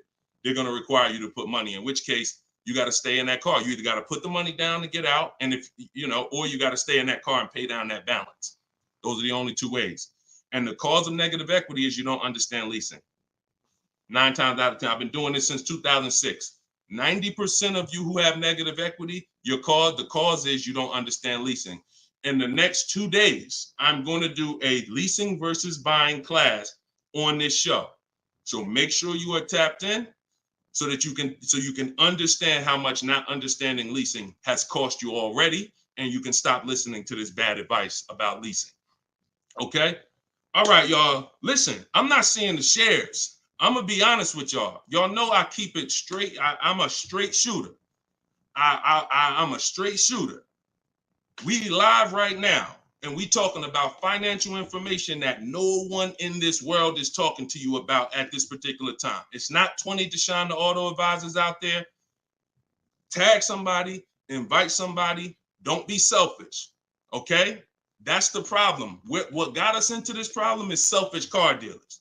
So if we're going to solve this problem and help people, we need to all participate, and we need to be inviting people to the show so that our friends a year from now don't come to you and be like, damn, man, I got this horrible car deal, man. And now you know that you were sitting on this show talking about how to get your great car deal, but you're not telling friends. So shout out to the sharers. I appreciate y'all. All right, go ahead. Shoot the next question up, Dolan. I see you, LA Connects. Appreciate you. Let's go. When I see leases advertised on TV or radio, why do they always have thousands do a signing? Well, this is a similar question. All right, Steve Phillips asked a question from TikTok, and then I see Dreamer asks about advertised leases that she sees that always require thousands down. So you always tell people how to customize your lease. You do not go into a dealer. If you first of all, we only go into a dealer to test drive. If you're shopping for a new car or a lease, you should only be in the dealer for 20 to 30 minutes, and your only purpose to be there is to test drive or to pick up your car because they won the bid. This is what I teach. This is all in my book, Cars from Home, 7 Steps to Saving Time, Money, and Avoiding Dealers. You can get your copy for 75% off. In my TikTok bio, in my Instagram bio, it's a 7-step system for leasing, purchasing, new cars, used cars, everything. But part of this particular way, we shop. Shopping is not buying. And what the car business has taught you to do is mix the two into one. You go shopping to decide what you want. That's the purpose of shopping, y'all, to decide what you want. Deciding what you want is test driving, making sure your kids can fit in the car, making sure it has enough room, making sure it feels good. Once you decide what you want, now you're coming home and you are emailing them through their website, and you're going to request your offer. So you are not ever going to say, work me up a lease, Mr. Car Dealer. If you say work me up a lease, they're going to work you up a lease based on probably a couple thousand down, probably leave out the tax and the fees, and you're going to deal with that nightmare of traditional car shopping. You are always going to request your leases with no money down, zero. Now, I want y'all to remember this. We do not want to use this term anymore, down payment. We want to start using, remember this, and I want y'all to write it after I tell it to you. Total out of pocket. Total out of pocket. Or you could put TOP. All right? Everybody who's locked in, I want you to type TOP. Okay? Type TOP. I want to see the people that are locked in. If you've been in my master classes, we're about action here. We're not about casual nothing. No one's fighting for your money if you're not. You're not going to casually save $5,000, $10,000 and avoid this if you're not locked in. Okay, type TOP. I see you, Dreamer. I see you, Daryl. I see you, Brittany. All right, I see you, Jay Buggs. All right, I see you, Patrice. I see you, Instagram. All right, Instagram and TikTok locked in. I don't see Facebook and YouTube locked in. I'm just telling y'all. I'm gonna start calling some of you out, because you're not gonna win if you're not locked in. This is big money, and there's a billion-dollar industry that is depending on you staying stuck in the old way you buy cars. So TOP, I see you. That's the term. No longer do you say down payment when you're talking to dealers. I see you, LaDonna. Way to represent Facebook. You are gonna say total out of pocket, because total out of pocket means, Mr. Dealer, this is the total amount I'm giving you. Down payment can be mixed up. Down payment can mean, $2,000 down plus tax. $2,000, no, it's different than out the door, more. That's a different term. There is a place for out the door price. But in this particular case, we are using total out of pocket when we are contacting dealers to request our offers. First payment is the only thing we are putting out of pocket when we're getting lease offers. So it does not mean we're not going to add additional money later, but it does mean for the offers that we're going to look at, I need my first month's payment out of pocket, and then you give me your offer. What that allows us to do is divide that monthly payment into the MSRP of the car and get that formula that I was talking about 10 minutes ago, that 1% formula, that 1.2%, that 1.5%. You can only work this with first month's payment out of pocket. So we dictate how we want the quotes. And if somebody says, hey, 2,000 down, you're still going to come back to them and say, hey, please resubmit the quote to me with only first month's payment total out of pocket. See, car dealers, we understand those terms. We know what total out of pocket means, but what we're depending on is that you don't understand what that means. The 80% of dealers are depending on the fact you don't understand what total out of pocket means, and they can just flip it up on you. So that's what we do. It's not about advertisements. Let me show y'all something before we move to the next question. Get the next question ready, Dolan. I'm going to show you a deal that somebody in the Cars from Home library made, somebody who uses my stuff. Don't shoot it up yet. Not yet, Dolan. Hold on. This is Charles. Charles got a Hyundai Palisade. $48,000 vehicle, $48,595. We always request our quotes with 12,000 miles per year, always. If you're going to do, Deshone, I do 18,000. Then you're going to adjust your mileage after you find your best deal. You're not going to do quotes for 18,000, always with 12. And then once we find our best deal, then we're adjusting. But Charles got $597 on a $48,000 vehicle. That's all he gave them, $597. So if he had depended on advertisements, he'd never get this deal. Hyundai Palisade like that, that's probably $597 with $3,000 out of pocket plus tax and fees. What am I trying to tell you by showing you this? Great deals are not advertised. Great deals are never going to be advertised. Great deals are made in the background. No one knows about them. Dealers don't even want to make them. They're sitting there saying, hey, listen, can you get them? They talk to the salespeople. Hey, can you get them to come up a little more? Can you get them to pay another, $50 a month, $40 a month? Can you get anything out of them? No. All right, go make the deal. That is what a great deal is. Not something that you're going to see on commercials advertised to hundreds of thousands of people. So forget about commercials. Commercials are for people who don't mind overpaying.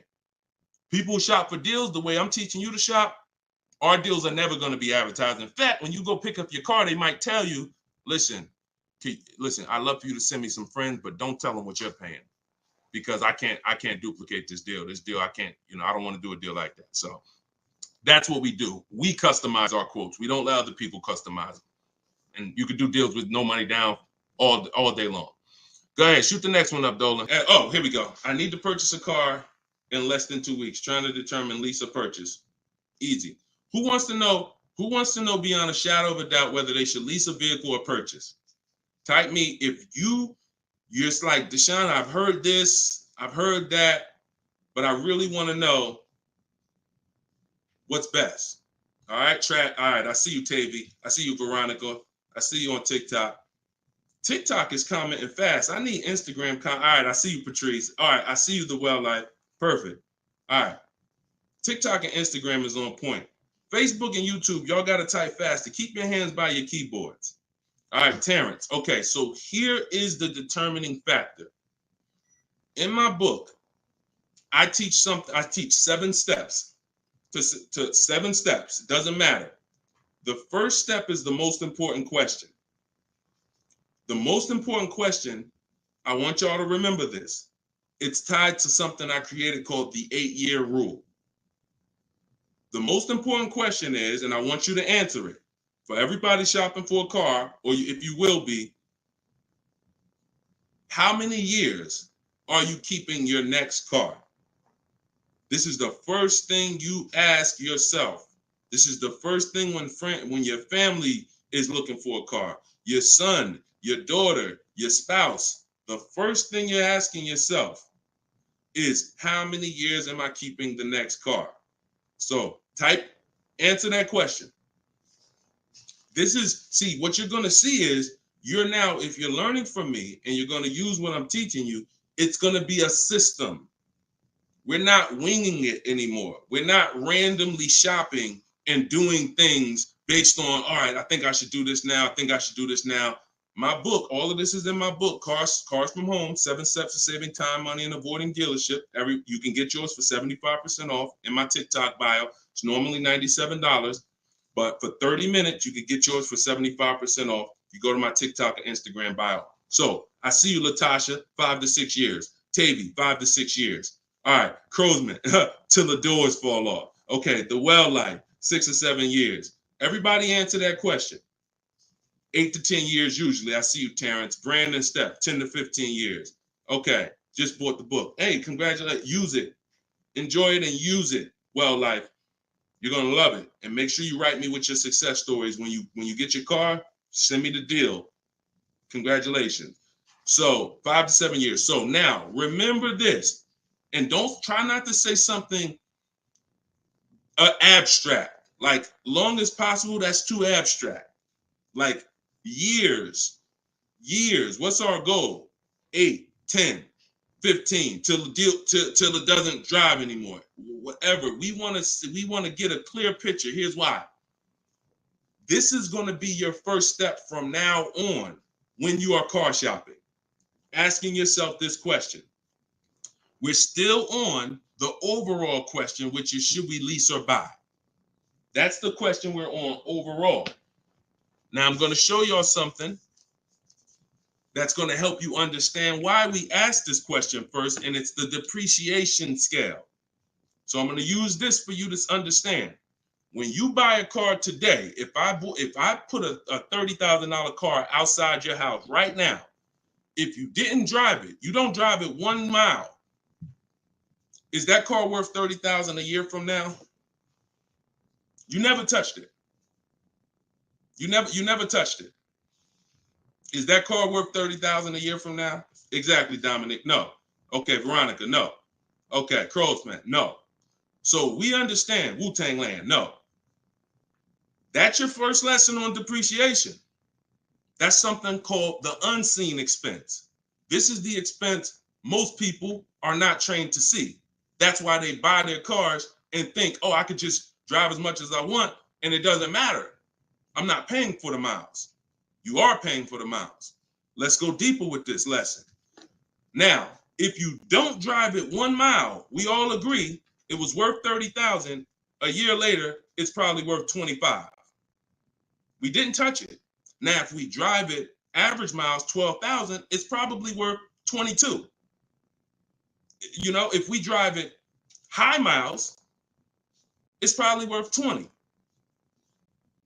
So you see that no matter whether you buy or lease, you pay for the mileage. You pay for your usage. In fact, you even pay if you don't use it. So now, I want to use something a little harder than that. When you understand that, you're going to see, Deshone, okay, if I'm losing that type of money in my car when I buy it, when do I ever get to a point where I'm winning? And the longer you keep a car, the more this starts to level out. So when you get to about 7 years, now you're no longer losing thousands of dollars every year.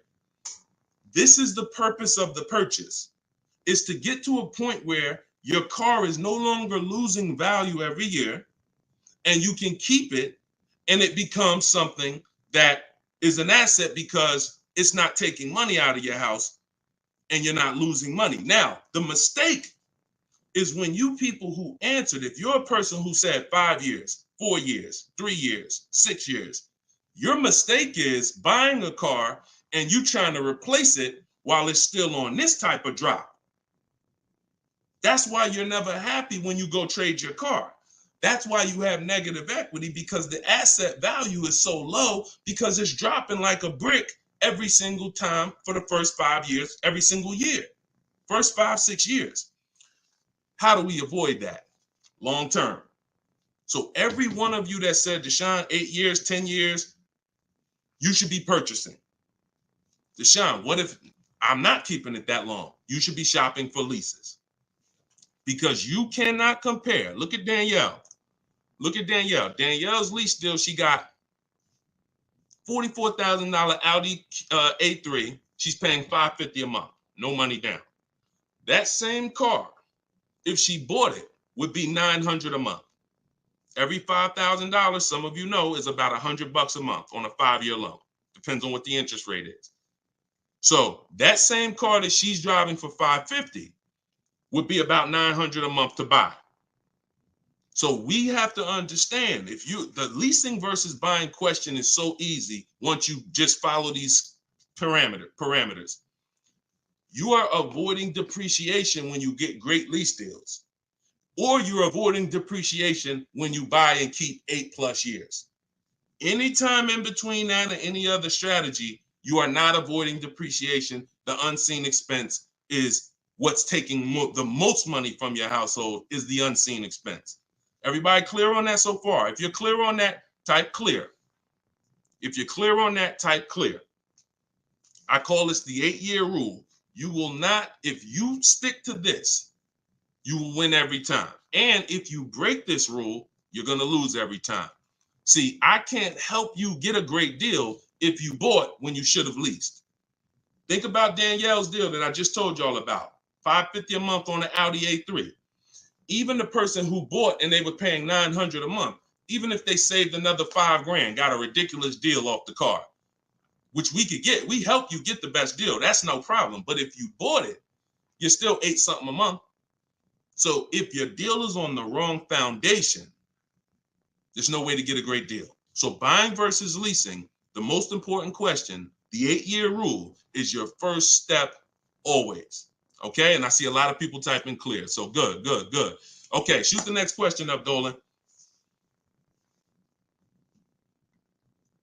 And I know some of you are like, Deshone, I was taught all my life, don't lease. If you weren't keeping your cars 8 years, then those people who taught you that owe you some money. They're not going to give it to you, but unfortunately, they have cost you money. I followed your process and leased 2 cars. Your approach is easy and very transparent. This is Instagram. I appreciate this. The dealerships could not hide. Appreciate you. Come on. See, that's how I want every one of you talking. That's how I want every one of you talking. We're no longer negotiating to get our best deals. We are sorting and letting people come to us. It's oil and water. You got to complete. Why do you think I represent Unlearn, Relearn?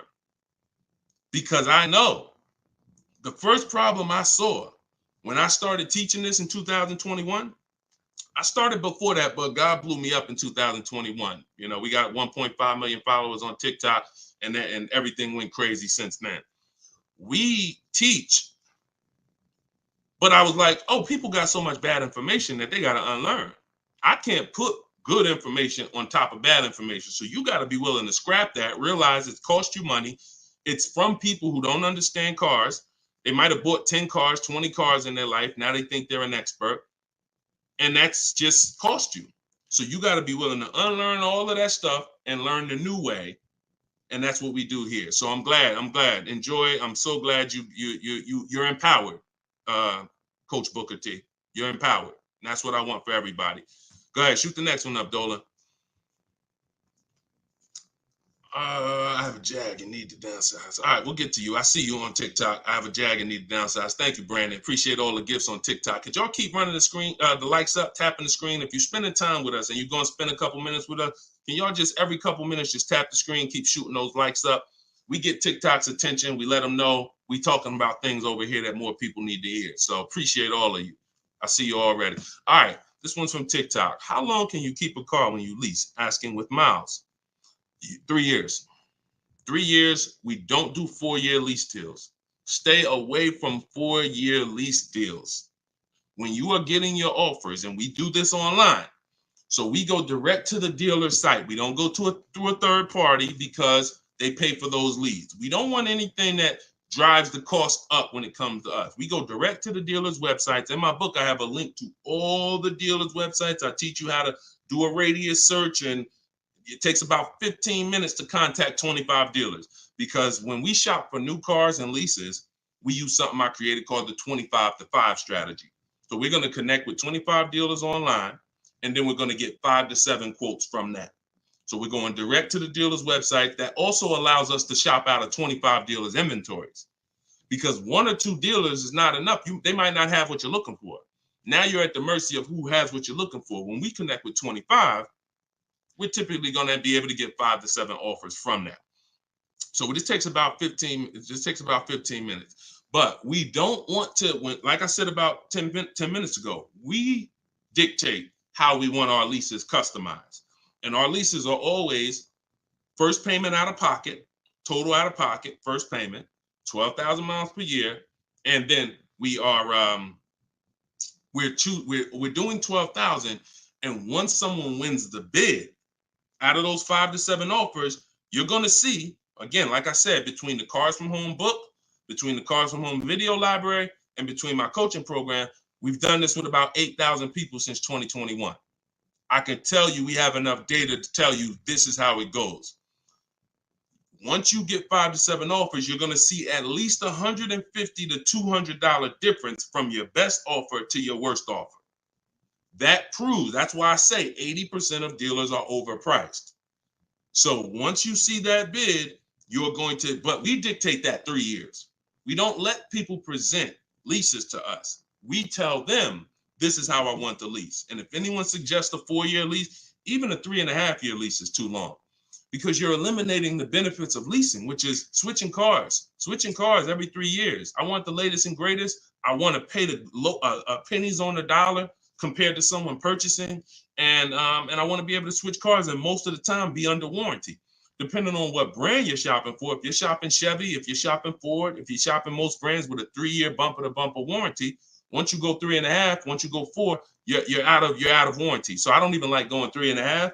If it's a ridiculous deal for 3.5, maybe, but I'm typically 3 years, 39 months, maybe, and that's in my template. We'll do 3 or 39 months. 2-year lease deals are rare. You don't really see great 2-year lease deals, but if a manufacturer has it, then a dealer would tell you.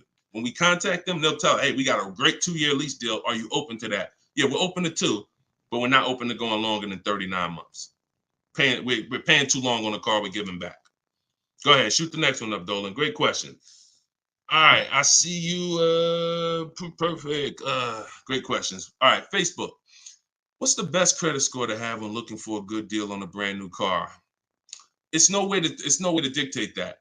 All you can do is now, if you're at a point where your credit is in that fair range, which is in that low 6s, mid 6s, then I would tell you, if you can, get yourself up to close to 7, get yourself up to 680, 690, 700, because that fair range is but that's really mostly with leases. But even even if you look, some of you are homeowners.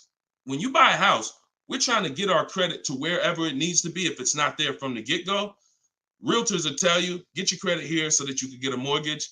If you have the luxury of time, then sure, work on it. But our process, the bank bidding war process, eliminates the need for you to actually do this, because what it's going to do is going to, no matter where you find yourself at, you're going to get so many bids, you're going to make sure that whatever the best loan was that you could qualify for, you got it. I talked about the bank bidding war at the beginning of the show. So y'all know, if you're on YouTube, watch the replay, rewind it, watch the replay. We are live at 12 and 3 p.m., y'all. We're doing Monday, Tuesday, Thursday, Friday, 12 p.m., 3 p.m. We are live, actually live. But throughout the day, we rebroadcast these shows so that more people can see them.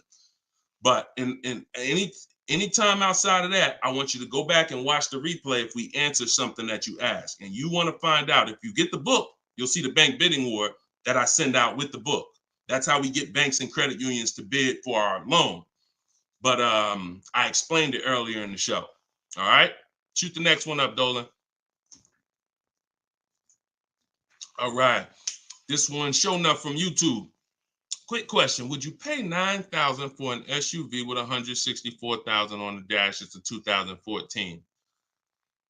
All right, so great YouTube name and picture.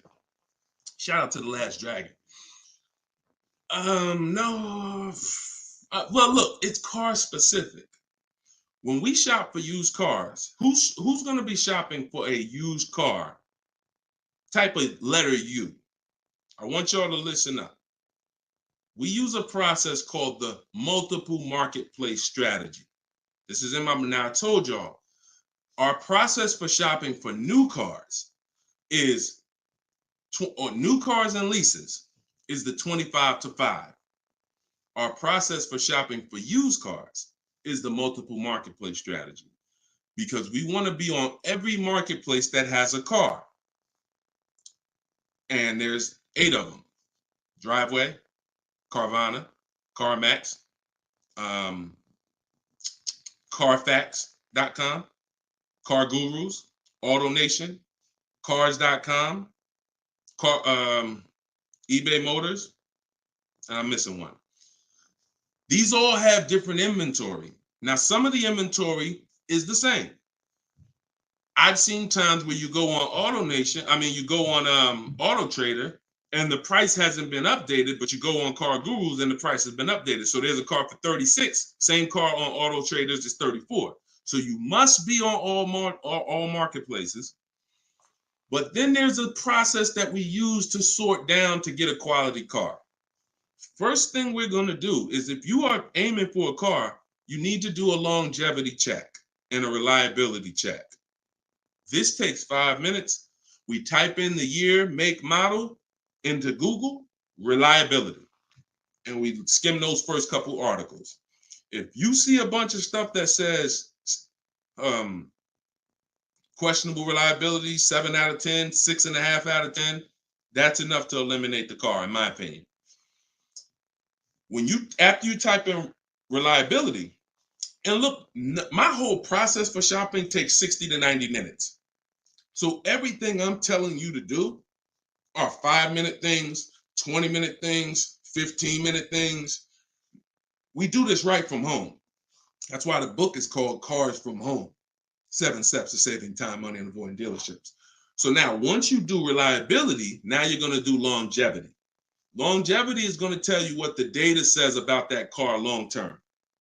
If it has transmission issues, if it's not known for lasting. Sometimes the longevity records on Google will say this car is known to last 200 to 300,000 miles.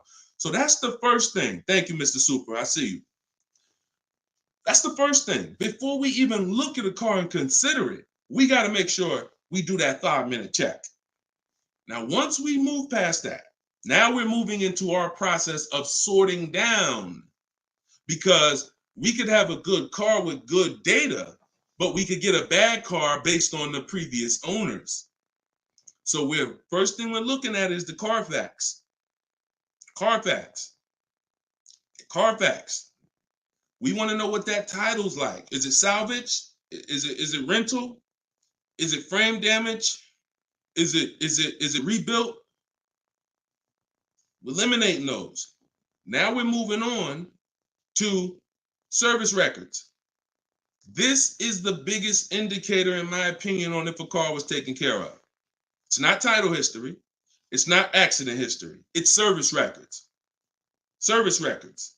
So if I see a car and I see that the service has been done year by year, whether it's a one owner, and I can see every couple thousand miles, service. Great indicator.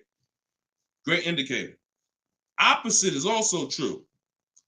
Hold on, Darryl, it's in my TikTok bio. You won't leave the broadcast. He said, how do I get the book? Go to my TikTok bio, click that link. You'll see a link for 75% off for 30 minutes. Grab your copy. It'll be in your inbox in a couple minutes. Okay? And everybody who's on here, you can get your copy for 75% off my new digital book. And I do updates. So anything changes in the market, I update it so that it stays fresh, it stays relevant. So once we move past service records, now we're moving to accident history. Now, all accidents aren't created equal. If you see an accident and it says airbags deployed, that's a deal breaker for me. If you see an accident and it says vehicle towed, that's a deal breaker for me. If you see an accident and it says vehicle drivable, minor accident, that's not a deal breaker for me. Depending on, I'll put it in my top 5. Doesn't mean it's going to be the one that wins, but I will put it in my top 5, top 7. So these are the things that you're looking for when you actually are shopping, trying to make sure the car is good. It's not just the year. It's not just the price. Forget about that. That comes later. It's not the mileage. Those things come first to dictate, is this a good car?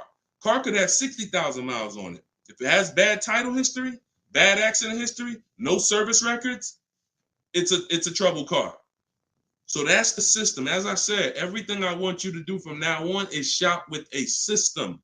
So you are not winging it anymore. You follow those systems. Again, there's no guarantees. But if you have a strategy and you're like, okay, I'm taking the steps to do my best to make sure that whatever I put my money in, I've done the due diligence, 9 times out of 10, you're going to win. versus just winging it? Okay, great question. Great question. Shoot the next one up, Dolan. Oh, by the way, I teach a strategy where you might not know. I'm getting ready to give y'all some game. The whole show is game, but I'm gonna get ready to give y'all one of my secret strategies. It's in my book. I got a lot of stuff in my book. A lot of stuff. But a lot of you don't know when you're on these marketplaces. Keep that question ready. We're gonna go to that next one in 2 seconds. That Carfax, many dealers have agreements with Carfax. So when you're on these marketplaces, you might see Carfax, they'll try to sell you a Carfax. What we do is we bypass we'll go to the dealer's website and we'll see if they have a free Carfax there. Because if that dealer has an agreement with Carfax, that means every car in their inventory, they'll be able to get a Carfax on the dealer's website. I told you, we use Carfax because Carfax is the only one right now that shows service records. The other auto check does not show service records. And I will not buy a car, and I would not suggest you ever buy a car without seeing service records. All right? That's what we do. Go ahead, shoot the next one up, Dolan. What does residual amount mean? Well, that's the amount that okay, so let's say when you lease, there's a percentage you pay for, and there's a back-end percentage. The back-end percentage is what they want the car back for, and they're going to sell it and, make money. Now, we'll see if we can sell it. We always see if we can sell a lease, if we can make money. We do an equity assessment at the end, but the residual amount, let's just say the car is broken into 2 halves. 40% is what you're going to pay for, and you're going to pay interest on that 40%. And then the 60% is what's left, and that goes back. That's what happens when the dealer comes back. That's when you give it back to the bank, not the dealership. That doesn't matter to us. We do not shop based on residual values, money factors. We do not shop based on that. We get bids because we can't control that. I've had people in the years come in, Wall Street finance guys come in with their finance calculators, asking me the money factor. And when I give them the money factor, we're converting it to an interest rate multiplied by 2,400. And they're like, okay, they're doing all this math, and it's not going to help them because all they're doing is one-to-one negotiating. You don't get your best deal doing one-to-one negotiating. You get your best deal by making multiple dealers submit offers and bids. So you can know the residual all you want. You don't know the rebates. What if there's no rebates? You don't know that. You don't know you don't know if I'm an 80% dealer and I'm not going to discount, or I'm going to mark my car price up $2,000 and then take off that $2,000 and make you think you won. But all I did was take off the $2,000 that I was overcharging anyway. So you don't know who you're dealing with. That's why one-to-one never works. Sitting at home and getting bids from at least 5 dealers. My way is the 25-to-5. We're going to connect with 25 dealers online on their website, send them my template. You can send them an email, letting them know what you want. In my book, I have links to my templates and my video library. You're using all my stuff and you're not talking. We connect with 25 and we're looking to get 5 to 7 offers. That's the only thing we can control. We can't control the residual amount. We can't control the money factor. We don't shop like that. It's not going to help you. In fact, it'll slow you down and it'll hurt you because you're overanalyzing things that don't even matter. And trust me, I love numbers. I love numbers. I was in calculus in 11th grade, so I can do this stuff in my daggone sleep. But what I don't want is to teach you to do that, because I don't do that. It doesn't take that. None of these people that you see, look, when you see Eddie, matter of fact, hold on. When you see, look, let me show you Benita. Benita in the middle of the pandemic. The reason why I always show Benita is because in the middle of the pandemic, she got a Kia Telluride when people were paying $5-10 grand over sticker form. Kia Telluride, $600 a month, 36 months. She drove out. It's like a $46,000 vehicle. People were paying $800 a month. Some of you may know somebody who's leasing a Kia Telluride that they got during the pandemic. If they didn't put money down, they're paying $800 a month, $700 something a month, minimum. Now, one thing people will never tell you, though, is the money they put down. So don't even ask them, because, people tell you, oh, I'm paying $600 a month myself. They'll never tell you they put $4,000 down, though. Never. So, but yeah, when you are shopping like this, you're getting bids. She doesn't know what the deal is going to be until she shops. And when she shops, she doesn't care about the residual value. It doesn't matter to her the money factor. None of that stuff matters. The only thing that matters is let me get my bids and see who's going to win the bid. That's it. That's it. Go ahead. Shoot the next one up, Dolan. Let me put that banner back up. For all of you who just jumped on, this entire show is sponsored by my new digital book. It's called Cars from Home.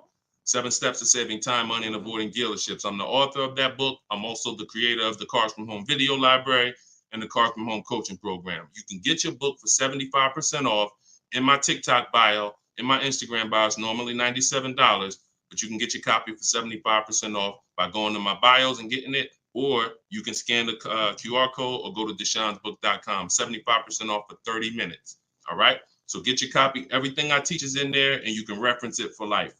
All right. This one's from TikTok. When I see, we already did that one. I know you're snatching all the questions, but I tied that question in, even though you didn't post it. I tied that question into the other person who was asking about 0 down leases. All right. Thanks, Dolan. Okay. This is another one from TikTok. Lease mileage is, let's go Instagram. Make sure you're typing your questions. All right. Make sure you type in your questions, Instagram. We live every day at 12 and 3. So let's see, TikTok, lease mileage 10,000 under allowable. Does that value when getting next lease? No. What you're going to do is you're going to do an equity assessment. You are not going to, how many people right now have dealers calling them, telling them to come in and they can get you out of your lease, or they could trade you out of your car and put you in another car?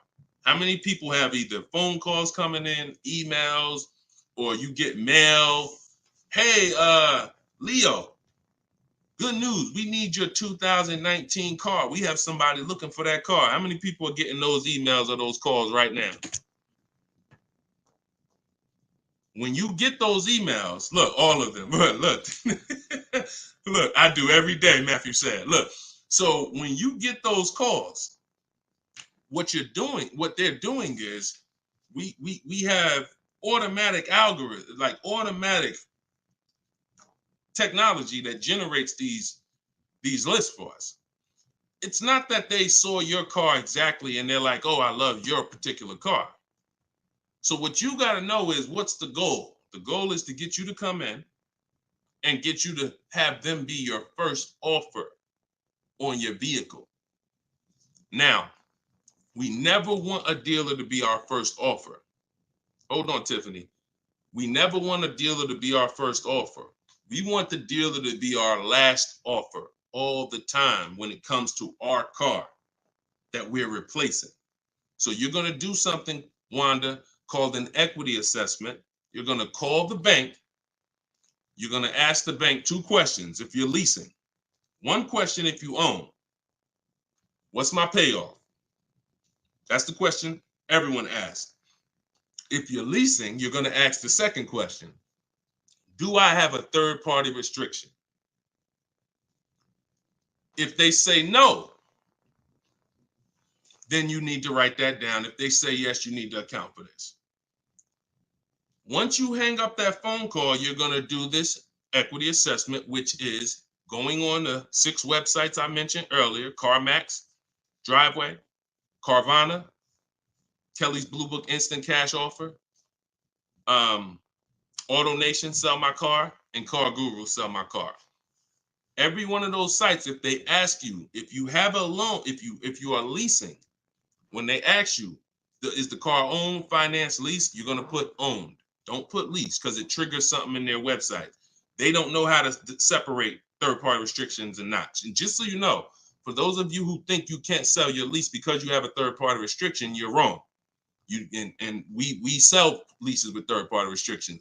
A third-party restriction doesn't mean you can't sell your lease. It means you can only sell your lease to a dealership that sells the same brand. So if I have a Nissan lease, I can only sell my lease directly to a Nissan dealer. And I'm selling and getting what? What's the best? What do we do? Bids. I'm not, every Nissan dealer is not the same. So for those of you who had third-party restrictions, I saw a lot of people, oh, I had to buy my car and resell. We don't do that. If you have equity, $3,000, $4,000, $5,000 in equity in your lease, you are now going to sell that car to a local dealership, and we're going to get bids. I have a script in my book for talking to used car managers and getting bids from local used car managers. Now, if you don't have a third-party restriction, it's even easier. You're going to get those bids, those 6 bids, and you're going to sell to one of those. If you have a finance, it's even easier. Finance and no third-party restriction is pretty much the same. You're going to sell to the highest bidder of the online dealers, and if you have to replace your car, you're just going to keep those offers on hold, because some of you are going to say, well, I could make $3,000 selling my car, but I need to find my new car first. No problem. In my book, I teach something called timing the transaction. You're just going to put those offers on hold. You're going to start your shopping, and you're going to find the dealer who's going to win your bid to sell you the car. And then you're going to pick up your new car and sell your old car the same day. These companies cut you a check. This isn't like Facebook Marketplace. You go into CarMax, literally they inspect the car, they cut you a check, you leave with the difference. It's not a 2-3 day thing. This isn't like, oh, I need to. No, this is very simple to do. And that's the equity assessment process. We get bids on everything. Our old car, our new car we're buying, our loan. Everything's a bid. All right, everybody clear on that? If you're getting value out of the show so far, I want you to type $signs. If you're getting value out of the show so far, type $signs in the comments. I want to make sure that we're getting value out of what we're talking about. And then we're going to go to Tiffany's question. All right, I see you, Brandon. All right, perfect. All right, I see you, Denise. I see you, Terrence. I see you, user 977-163-105-3712. I see you, the Wildlife Diva. Perfect. 36 Chambers. Richard, I see you. Perfect. All right. Wonderful. All right. Shoot. Can you pull Tiffany's question up? I purchased the book and reviewed the email. How it hasn't downloaded since I did something wrong. Dominic, just as soon as you purchase the book, I give you a support email. Don't DM, because we have 2 million followers. We're blessed, thank God. DMs, we get hundreds of DMs. You get a support email. Let me know if you got it. And then just if there's anything, we'll get you the book. We'll send it to you manually. Okay. So just hit me with that. Just make sure you got it. All right. So Tiffany said, this is from TikTok, would you finance your lease at the end? 2018 Audi S5, 42,000 miles, 5K down, 12,000 miles. So when I talked to you earlier, you have to ask yourself the same question. If you were here earlier, the most important question is, how many years are you keeping the next car? You're going to ask yourself the same question right now, because you're about to buy another car. You have to see your lease. Buying your lease, you have to see it as buying another car. It's a used car. That's what you're doing. Hold on. Okay, LA Connect, do me a favor. Hold on. LA Connect, shoot me a DM. I'll look for your DM, and you get the support email. You don't get the support email. As soon as you purchase, the thank you page says, here's the support email. So, and check your spam and check your junk folder, okay? Because we got a pretty sophisticated email technology that is spot on most of the time. I'm not going to sit up here and tell you it's perfect, but I mean, we deliver a lot of books without issue. So sometimes it's in spam, sometimes it's in the junk folder. Okay, so that's how you have to see buying your lease. You're buying a used car. The only difference is it's your car. That's the only difference. You don't, instead of going to look for a used car, you're saying, I'm going to buy that used car.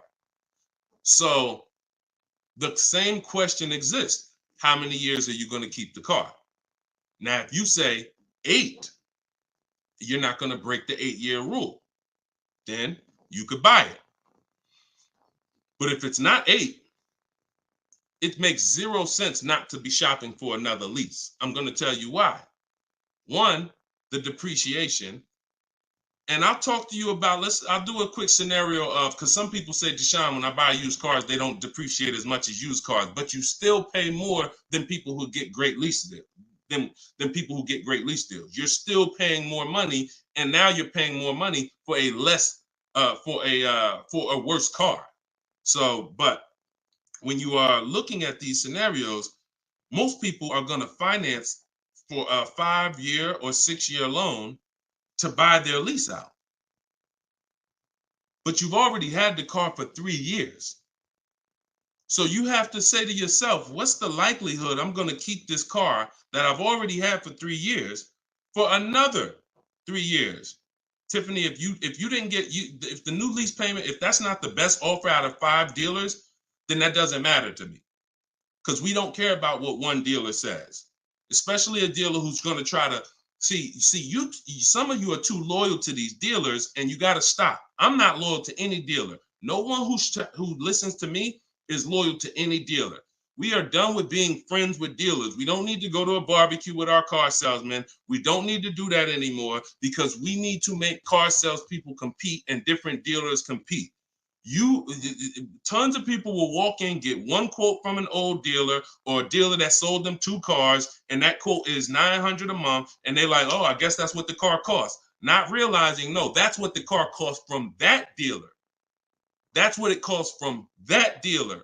Your competition is going to be $1,000 a month, $1,050 a month, $850 a month, $790 a month. I told you, when you shop the correct way, you are going to expose the dealers that are overpriced. That's why that person who came on here, who Dolan put that comment up that said, hey, I used your stuff, dealers can't hide. Because it's an exposing of the overpriced car dealers. We see the people who are overcharging us, because when we see that best offer is $790, and then we see another offer for $840, another offer for $890, another offer for $920, we realize all of those other higher price offers were taking a shot at us, hoping that we weren't going to shop them. But that's okay. We're buying from the 20% who beats their offers. So before we ever make a decision to leave, we must shop 5 offers, and none of you are going to realize that this is right. See, like I said, between my book, the Cars from Home Library, and my coaching program, we've helped 8,000 people since 2021. These are the numbers. 80% of dealers are overcharging you. And if you don't have multiple offers in front of you, at least 5, you're not going to ever find the best price dealers. And you don't do this the hard way, going into dealer to dealer to dealer. You do this sitting at home on these dealers' websites, requesting your offers, looking at offers strategically. That's why my book is called Cars from Home. My system is called Cars from Home. We spend time here. We're not in a dealership for more than 30 minutes. Okay? So getting back to your question about buying your lease, I'm not buying a used car. I'm not switching my strategy. The philosophy of going from a lease to a purchase is a total strategy shift. That means I'm going from a short-term person who doesn't like maintenance, who doesn't want to put more long-term, who doesn't want to keep a car long-term. I want to be under warranty most of the time. I want to drive cars for pennies on the dollar, compared to people who buy. Now I'm switching that to become a long-term person, because there's a different set of values when you're buying cars for 8 to 10 years to 12 years. That means I'm going to pay off my car. I'm going to get to the point where it's not depreciating a lot anymore. I don't care about having the latest and greatest. Once my car is paid off, I just got a car that's 7, 8 years, 9 years old, but I'm going to keep it in my family for a long time, and I'm going to win that way. I'm going to win by having that car 10 years. The longer I keep it, the less I paid for it. If I keep a car 15 years, the less I paid for it. I keep it 12 years, the less I paid for it. So it's 2 sides of the spectrum. That's why when you buy your lease, you're going from one mindset to an entirely different mindset of buying a used car. So the best thing to do is just learn how to shop the way I'm teaching you to shop, so that you can get great lease deals. They are out here. I showed you Bonita. Bonita got a great lease deal middle of the pandemic.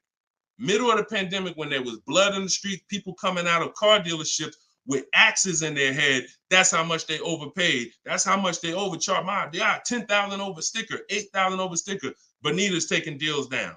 We've been doing this, but the only way you're going to get great deals is to stop shopping the way they want you to shop, and start shopping the way you should shop, which is being in control, making people bid for your business. And you're going to get entirely different results. You're going to realize, dang, these dealers been overcharging me.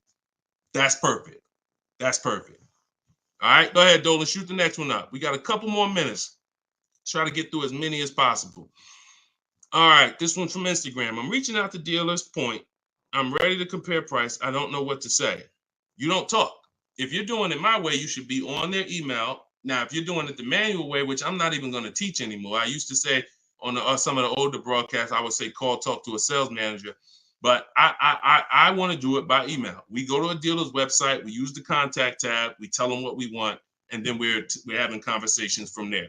Now we do that. We do that with 25 dealers. We always get a separate email. These are the little things that we must do to make our in my book, in everything I teach, it's for a reason. We get a separate email, we get a Google Voice phone number, because we're not talking to people. If we're talking to anybody, we're talking to sales managers. We are not talking to salespeople unless we're setting up a test drive. And even that, there's a way we do it. We want to talk to the most experienced salesperson. We want to talk to the person who has a great history, who everybody loves. We want to talk to the person, because the wrong salesperson won't even have the car ready for you when you get there to test drive. New salesperson just started, he over there, thinking about how he'll just, so we got to even act for the right salesperson to set up a test drive. But we're not talking. See, when you're not talking, you can stay out of emotion. Even the first time you use my stuff and you start using my scripts and my templates, you're still going to be a little emotional, unless you're just, some of you have a very like stoic personality. Some of you have a very, whether it's military or whether it's just your natural personality, you don't get emotionally involved. This is what you need to be. And some of you who are emotional, you're going to see there's no reason for me to be emotional anymore using this. I'm at home, I'm in control, I'm making people bid, and I'm not talking to people where they can get me emotional and I can say something that's going to hurt me or cost me money. So we are doing all of this online through their website, letting them know what we want, requesting our offers. And like I said, we do something called the 25-to-5 strategy, where we're connecting with 25 dealers online to get 5 quotes. That's how we shop for new cars and leases. Not used cars, new cars and leases. So you shouldn't be talking saying, I don't know what to say. You are reaching out to them. First thing we're going to do is let them know what we want. After we confirm the dealer has what we want, then we're going to request our quote and our offer. So that is what, and if you are shopping for a purchase, then we're requesting an all-in quote. We're requesting an or total, all fees, everything included. And if we're shopping for a lease, I talked about earlier how we get our lease quotes and how the format that we have when we're shopping for our lease quote. So my book is $24 if you get it at the 75% off. In that book is my scripts. In that book is my templates, where you fill in your information, you fill in the car you want, and I walk you through my entire process. I also have replies in there, because there's going to be things that they say. These are trained people you're dealing with. We deal with trained salespeople. So when you are reaching out to them, they're going to say things like, hey, when can you come in? Hey, okay, I'm handling my entire process from home. And then you always end with a question. All my scripts end with a question. You should always end your email with a question, not a statement. So if they say, hey, we only car shop, we only give quotes in person. Okay, well, no other dealer that I'm talking to has said that. Should I remove you from my list, or are you gonna present an offer? Always a question, because you bounce the ball back to them. So all of my scripts and my replies are in there. This is what, and there's, but you need to keep the conversation on your agenda. You're having a conversation online with these dealers. And that's why I say separate email, Google Voice number, dedicated, locked in. You don't want a bunch of car dealers' emails mixed in your personal email. That's not how we do it. That's going to mess you up. We do not do it like that. That'll confuse you. Now you're missing emails and all of that. Separate email. All right. Go ahead. Denise is asking, can you answer my question? I want to know if I have options. Can you find Denise's question from TikTok? Dolan? You see Denise's question? Give her a second. Thoughts on, while you do that, I'm going to enter this thoughts on leasing a Tesla. There's no price negotiation. There's no price negotiation. So there's no reason to get bids. You can't get bids on Tesla. Keep that up. I'm going to get to that right after this. This is a short answer. What you need to do when you're leasing a Tesla is total out of pocket, first month payment, 12,000 miles per year, divide the monthly payment into the MSRP, like I said. And if it's over 1.5%, you're paying too much for a car you're giving back. So we still need to know if the lease deal's good. Doesn't matter.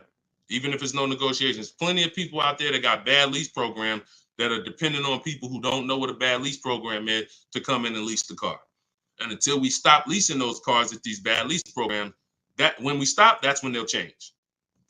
All right, it's always a buyer's market for us. Go ahead. All right, so this one's from Denise. I have a Jag and need to downsize. I'm retired and upside down 14,000.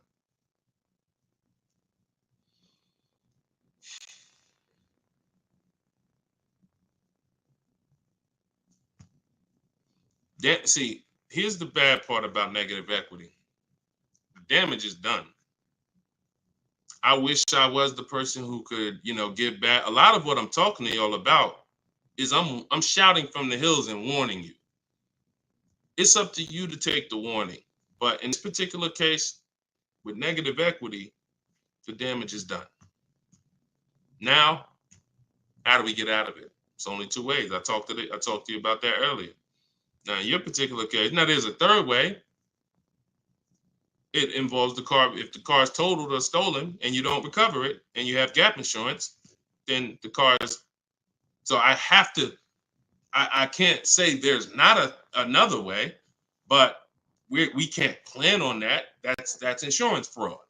So in the case of what's legal and ethical, you can only sell a car or trade into or replace it with another car. And in the case of negative equity, if you can't sell the car, pay the difference, go to YouTube. After this, I spent probably 8 to 10 minutes talking about how to get out of negative equity. There's 3 ways. 2 of them lead to a new car, 1 of them doesn't. If you can't use one of the 2 ways, which is paying the difference between what you owe and the highest bidder, then you have to transfer that to another car, in which case you have $14,000. What's your car payment? How much is your car payment?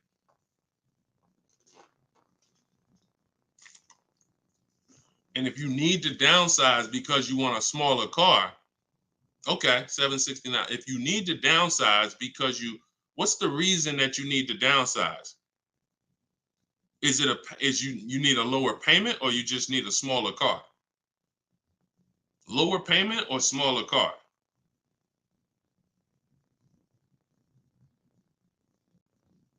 Sometimes I need to ask more questions. This is why, we go, I have 3 things I created: the Cards from Home book, and the video library, and coaching. In particular cases, I need to ask more questions before we could give a custom answer. Lower payment. So you got to look at it like this. Most people should be transferring negative equity into a lease. Now, once you actually bring 14,000 over, and your negative equity amount should always be based on you getting the offers. It shouldn't be based on what you think or what a dealer told you the car is worth. So that's one thing. Let's start there. Equity assessment, you need to rewatch the show. You need to see that segment. If you have my book, you need to follow the segment on the equity assessment to find out what your real negative equity is. That is on a 39-month lease, bringing that over, you're talking about 14,000. That right there is $358 a month. You know what you possibly could do? Try listing the car on Swap a Lease. Now, if that payment is good for the car, let me see. You got a Jag. Depends on if $769 a month. Now watch this. If $769 a month is a good payment for that vehicle, then you can list it on Swap a Lease, and then you could have someone take over the payment. But it got to be a good deal. If they could go out and they could get a $600 payment on that same vehicle, then they're not going to take it over. So this is another option for you to consider. Now, if it might even be advantageous to you to list that car and contribute some.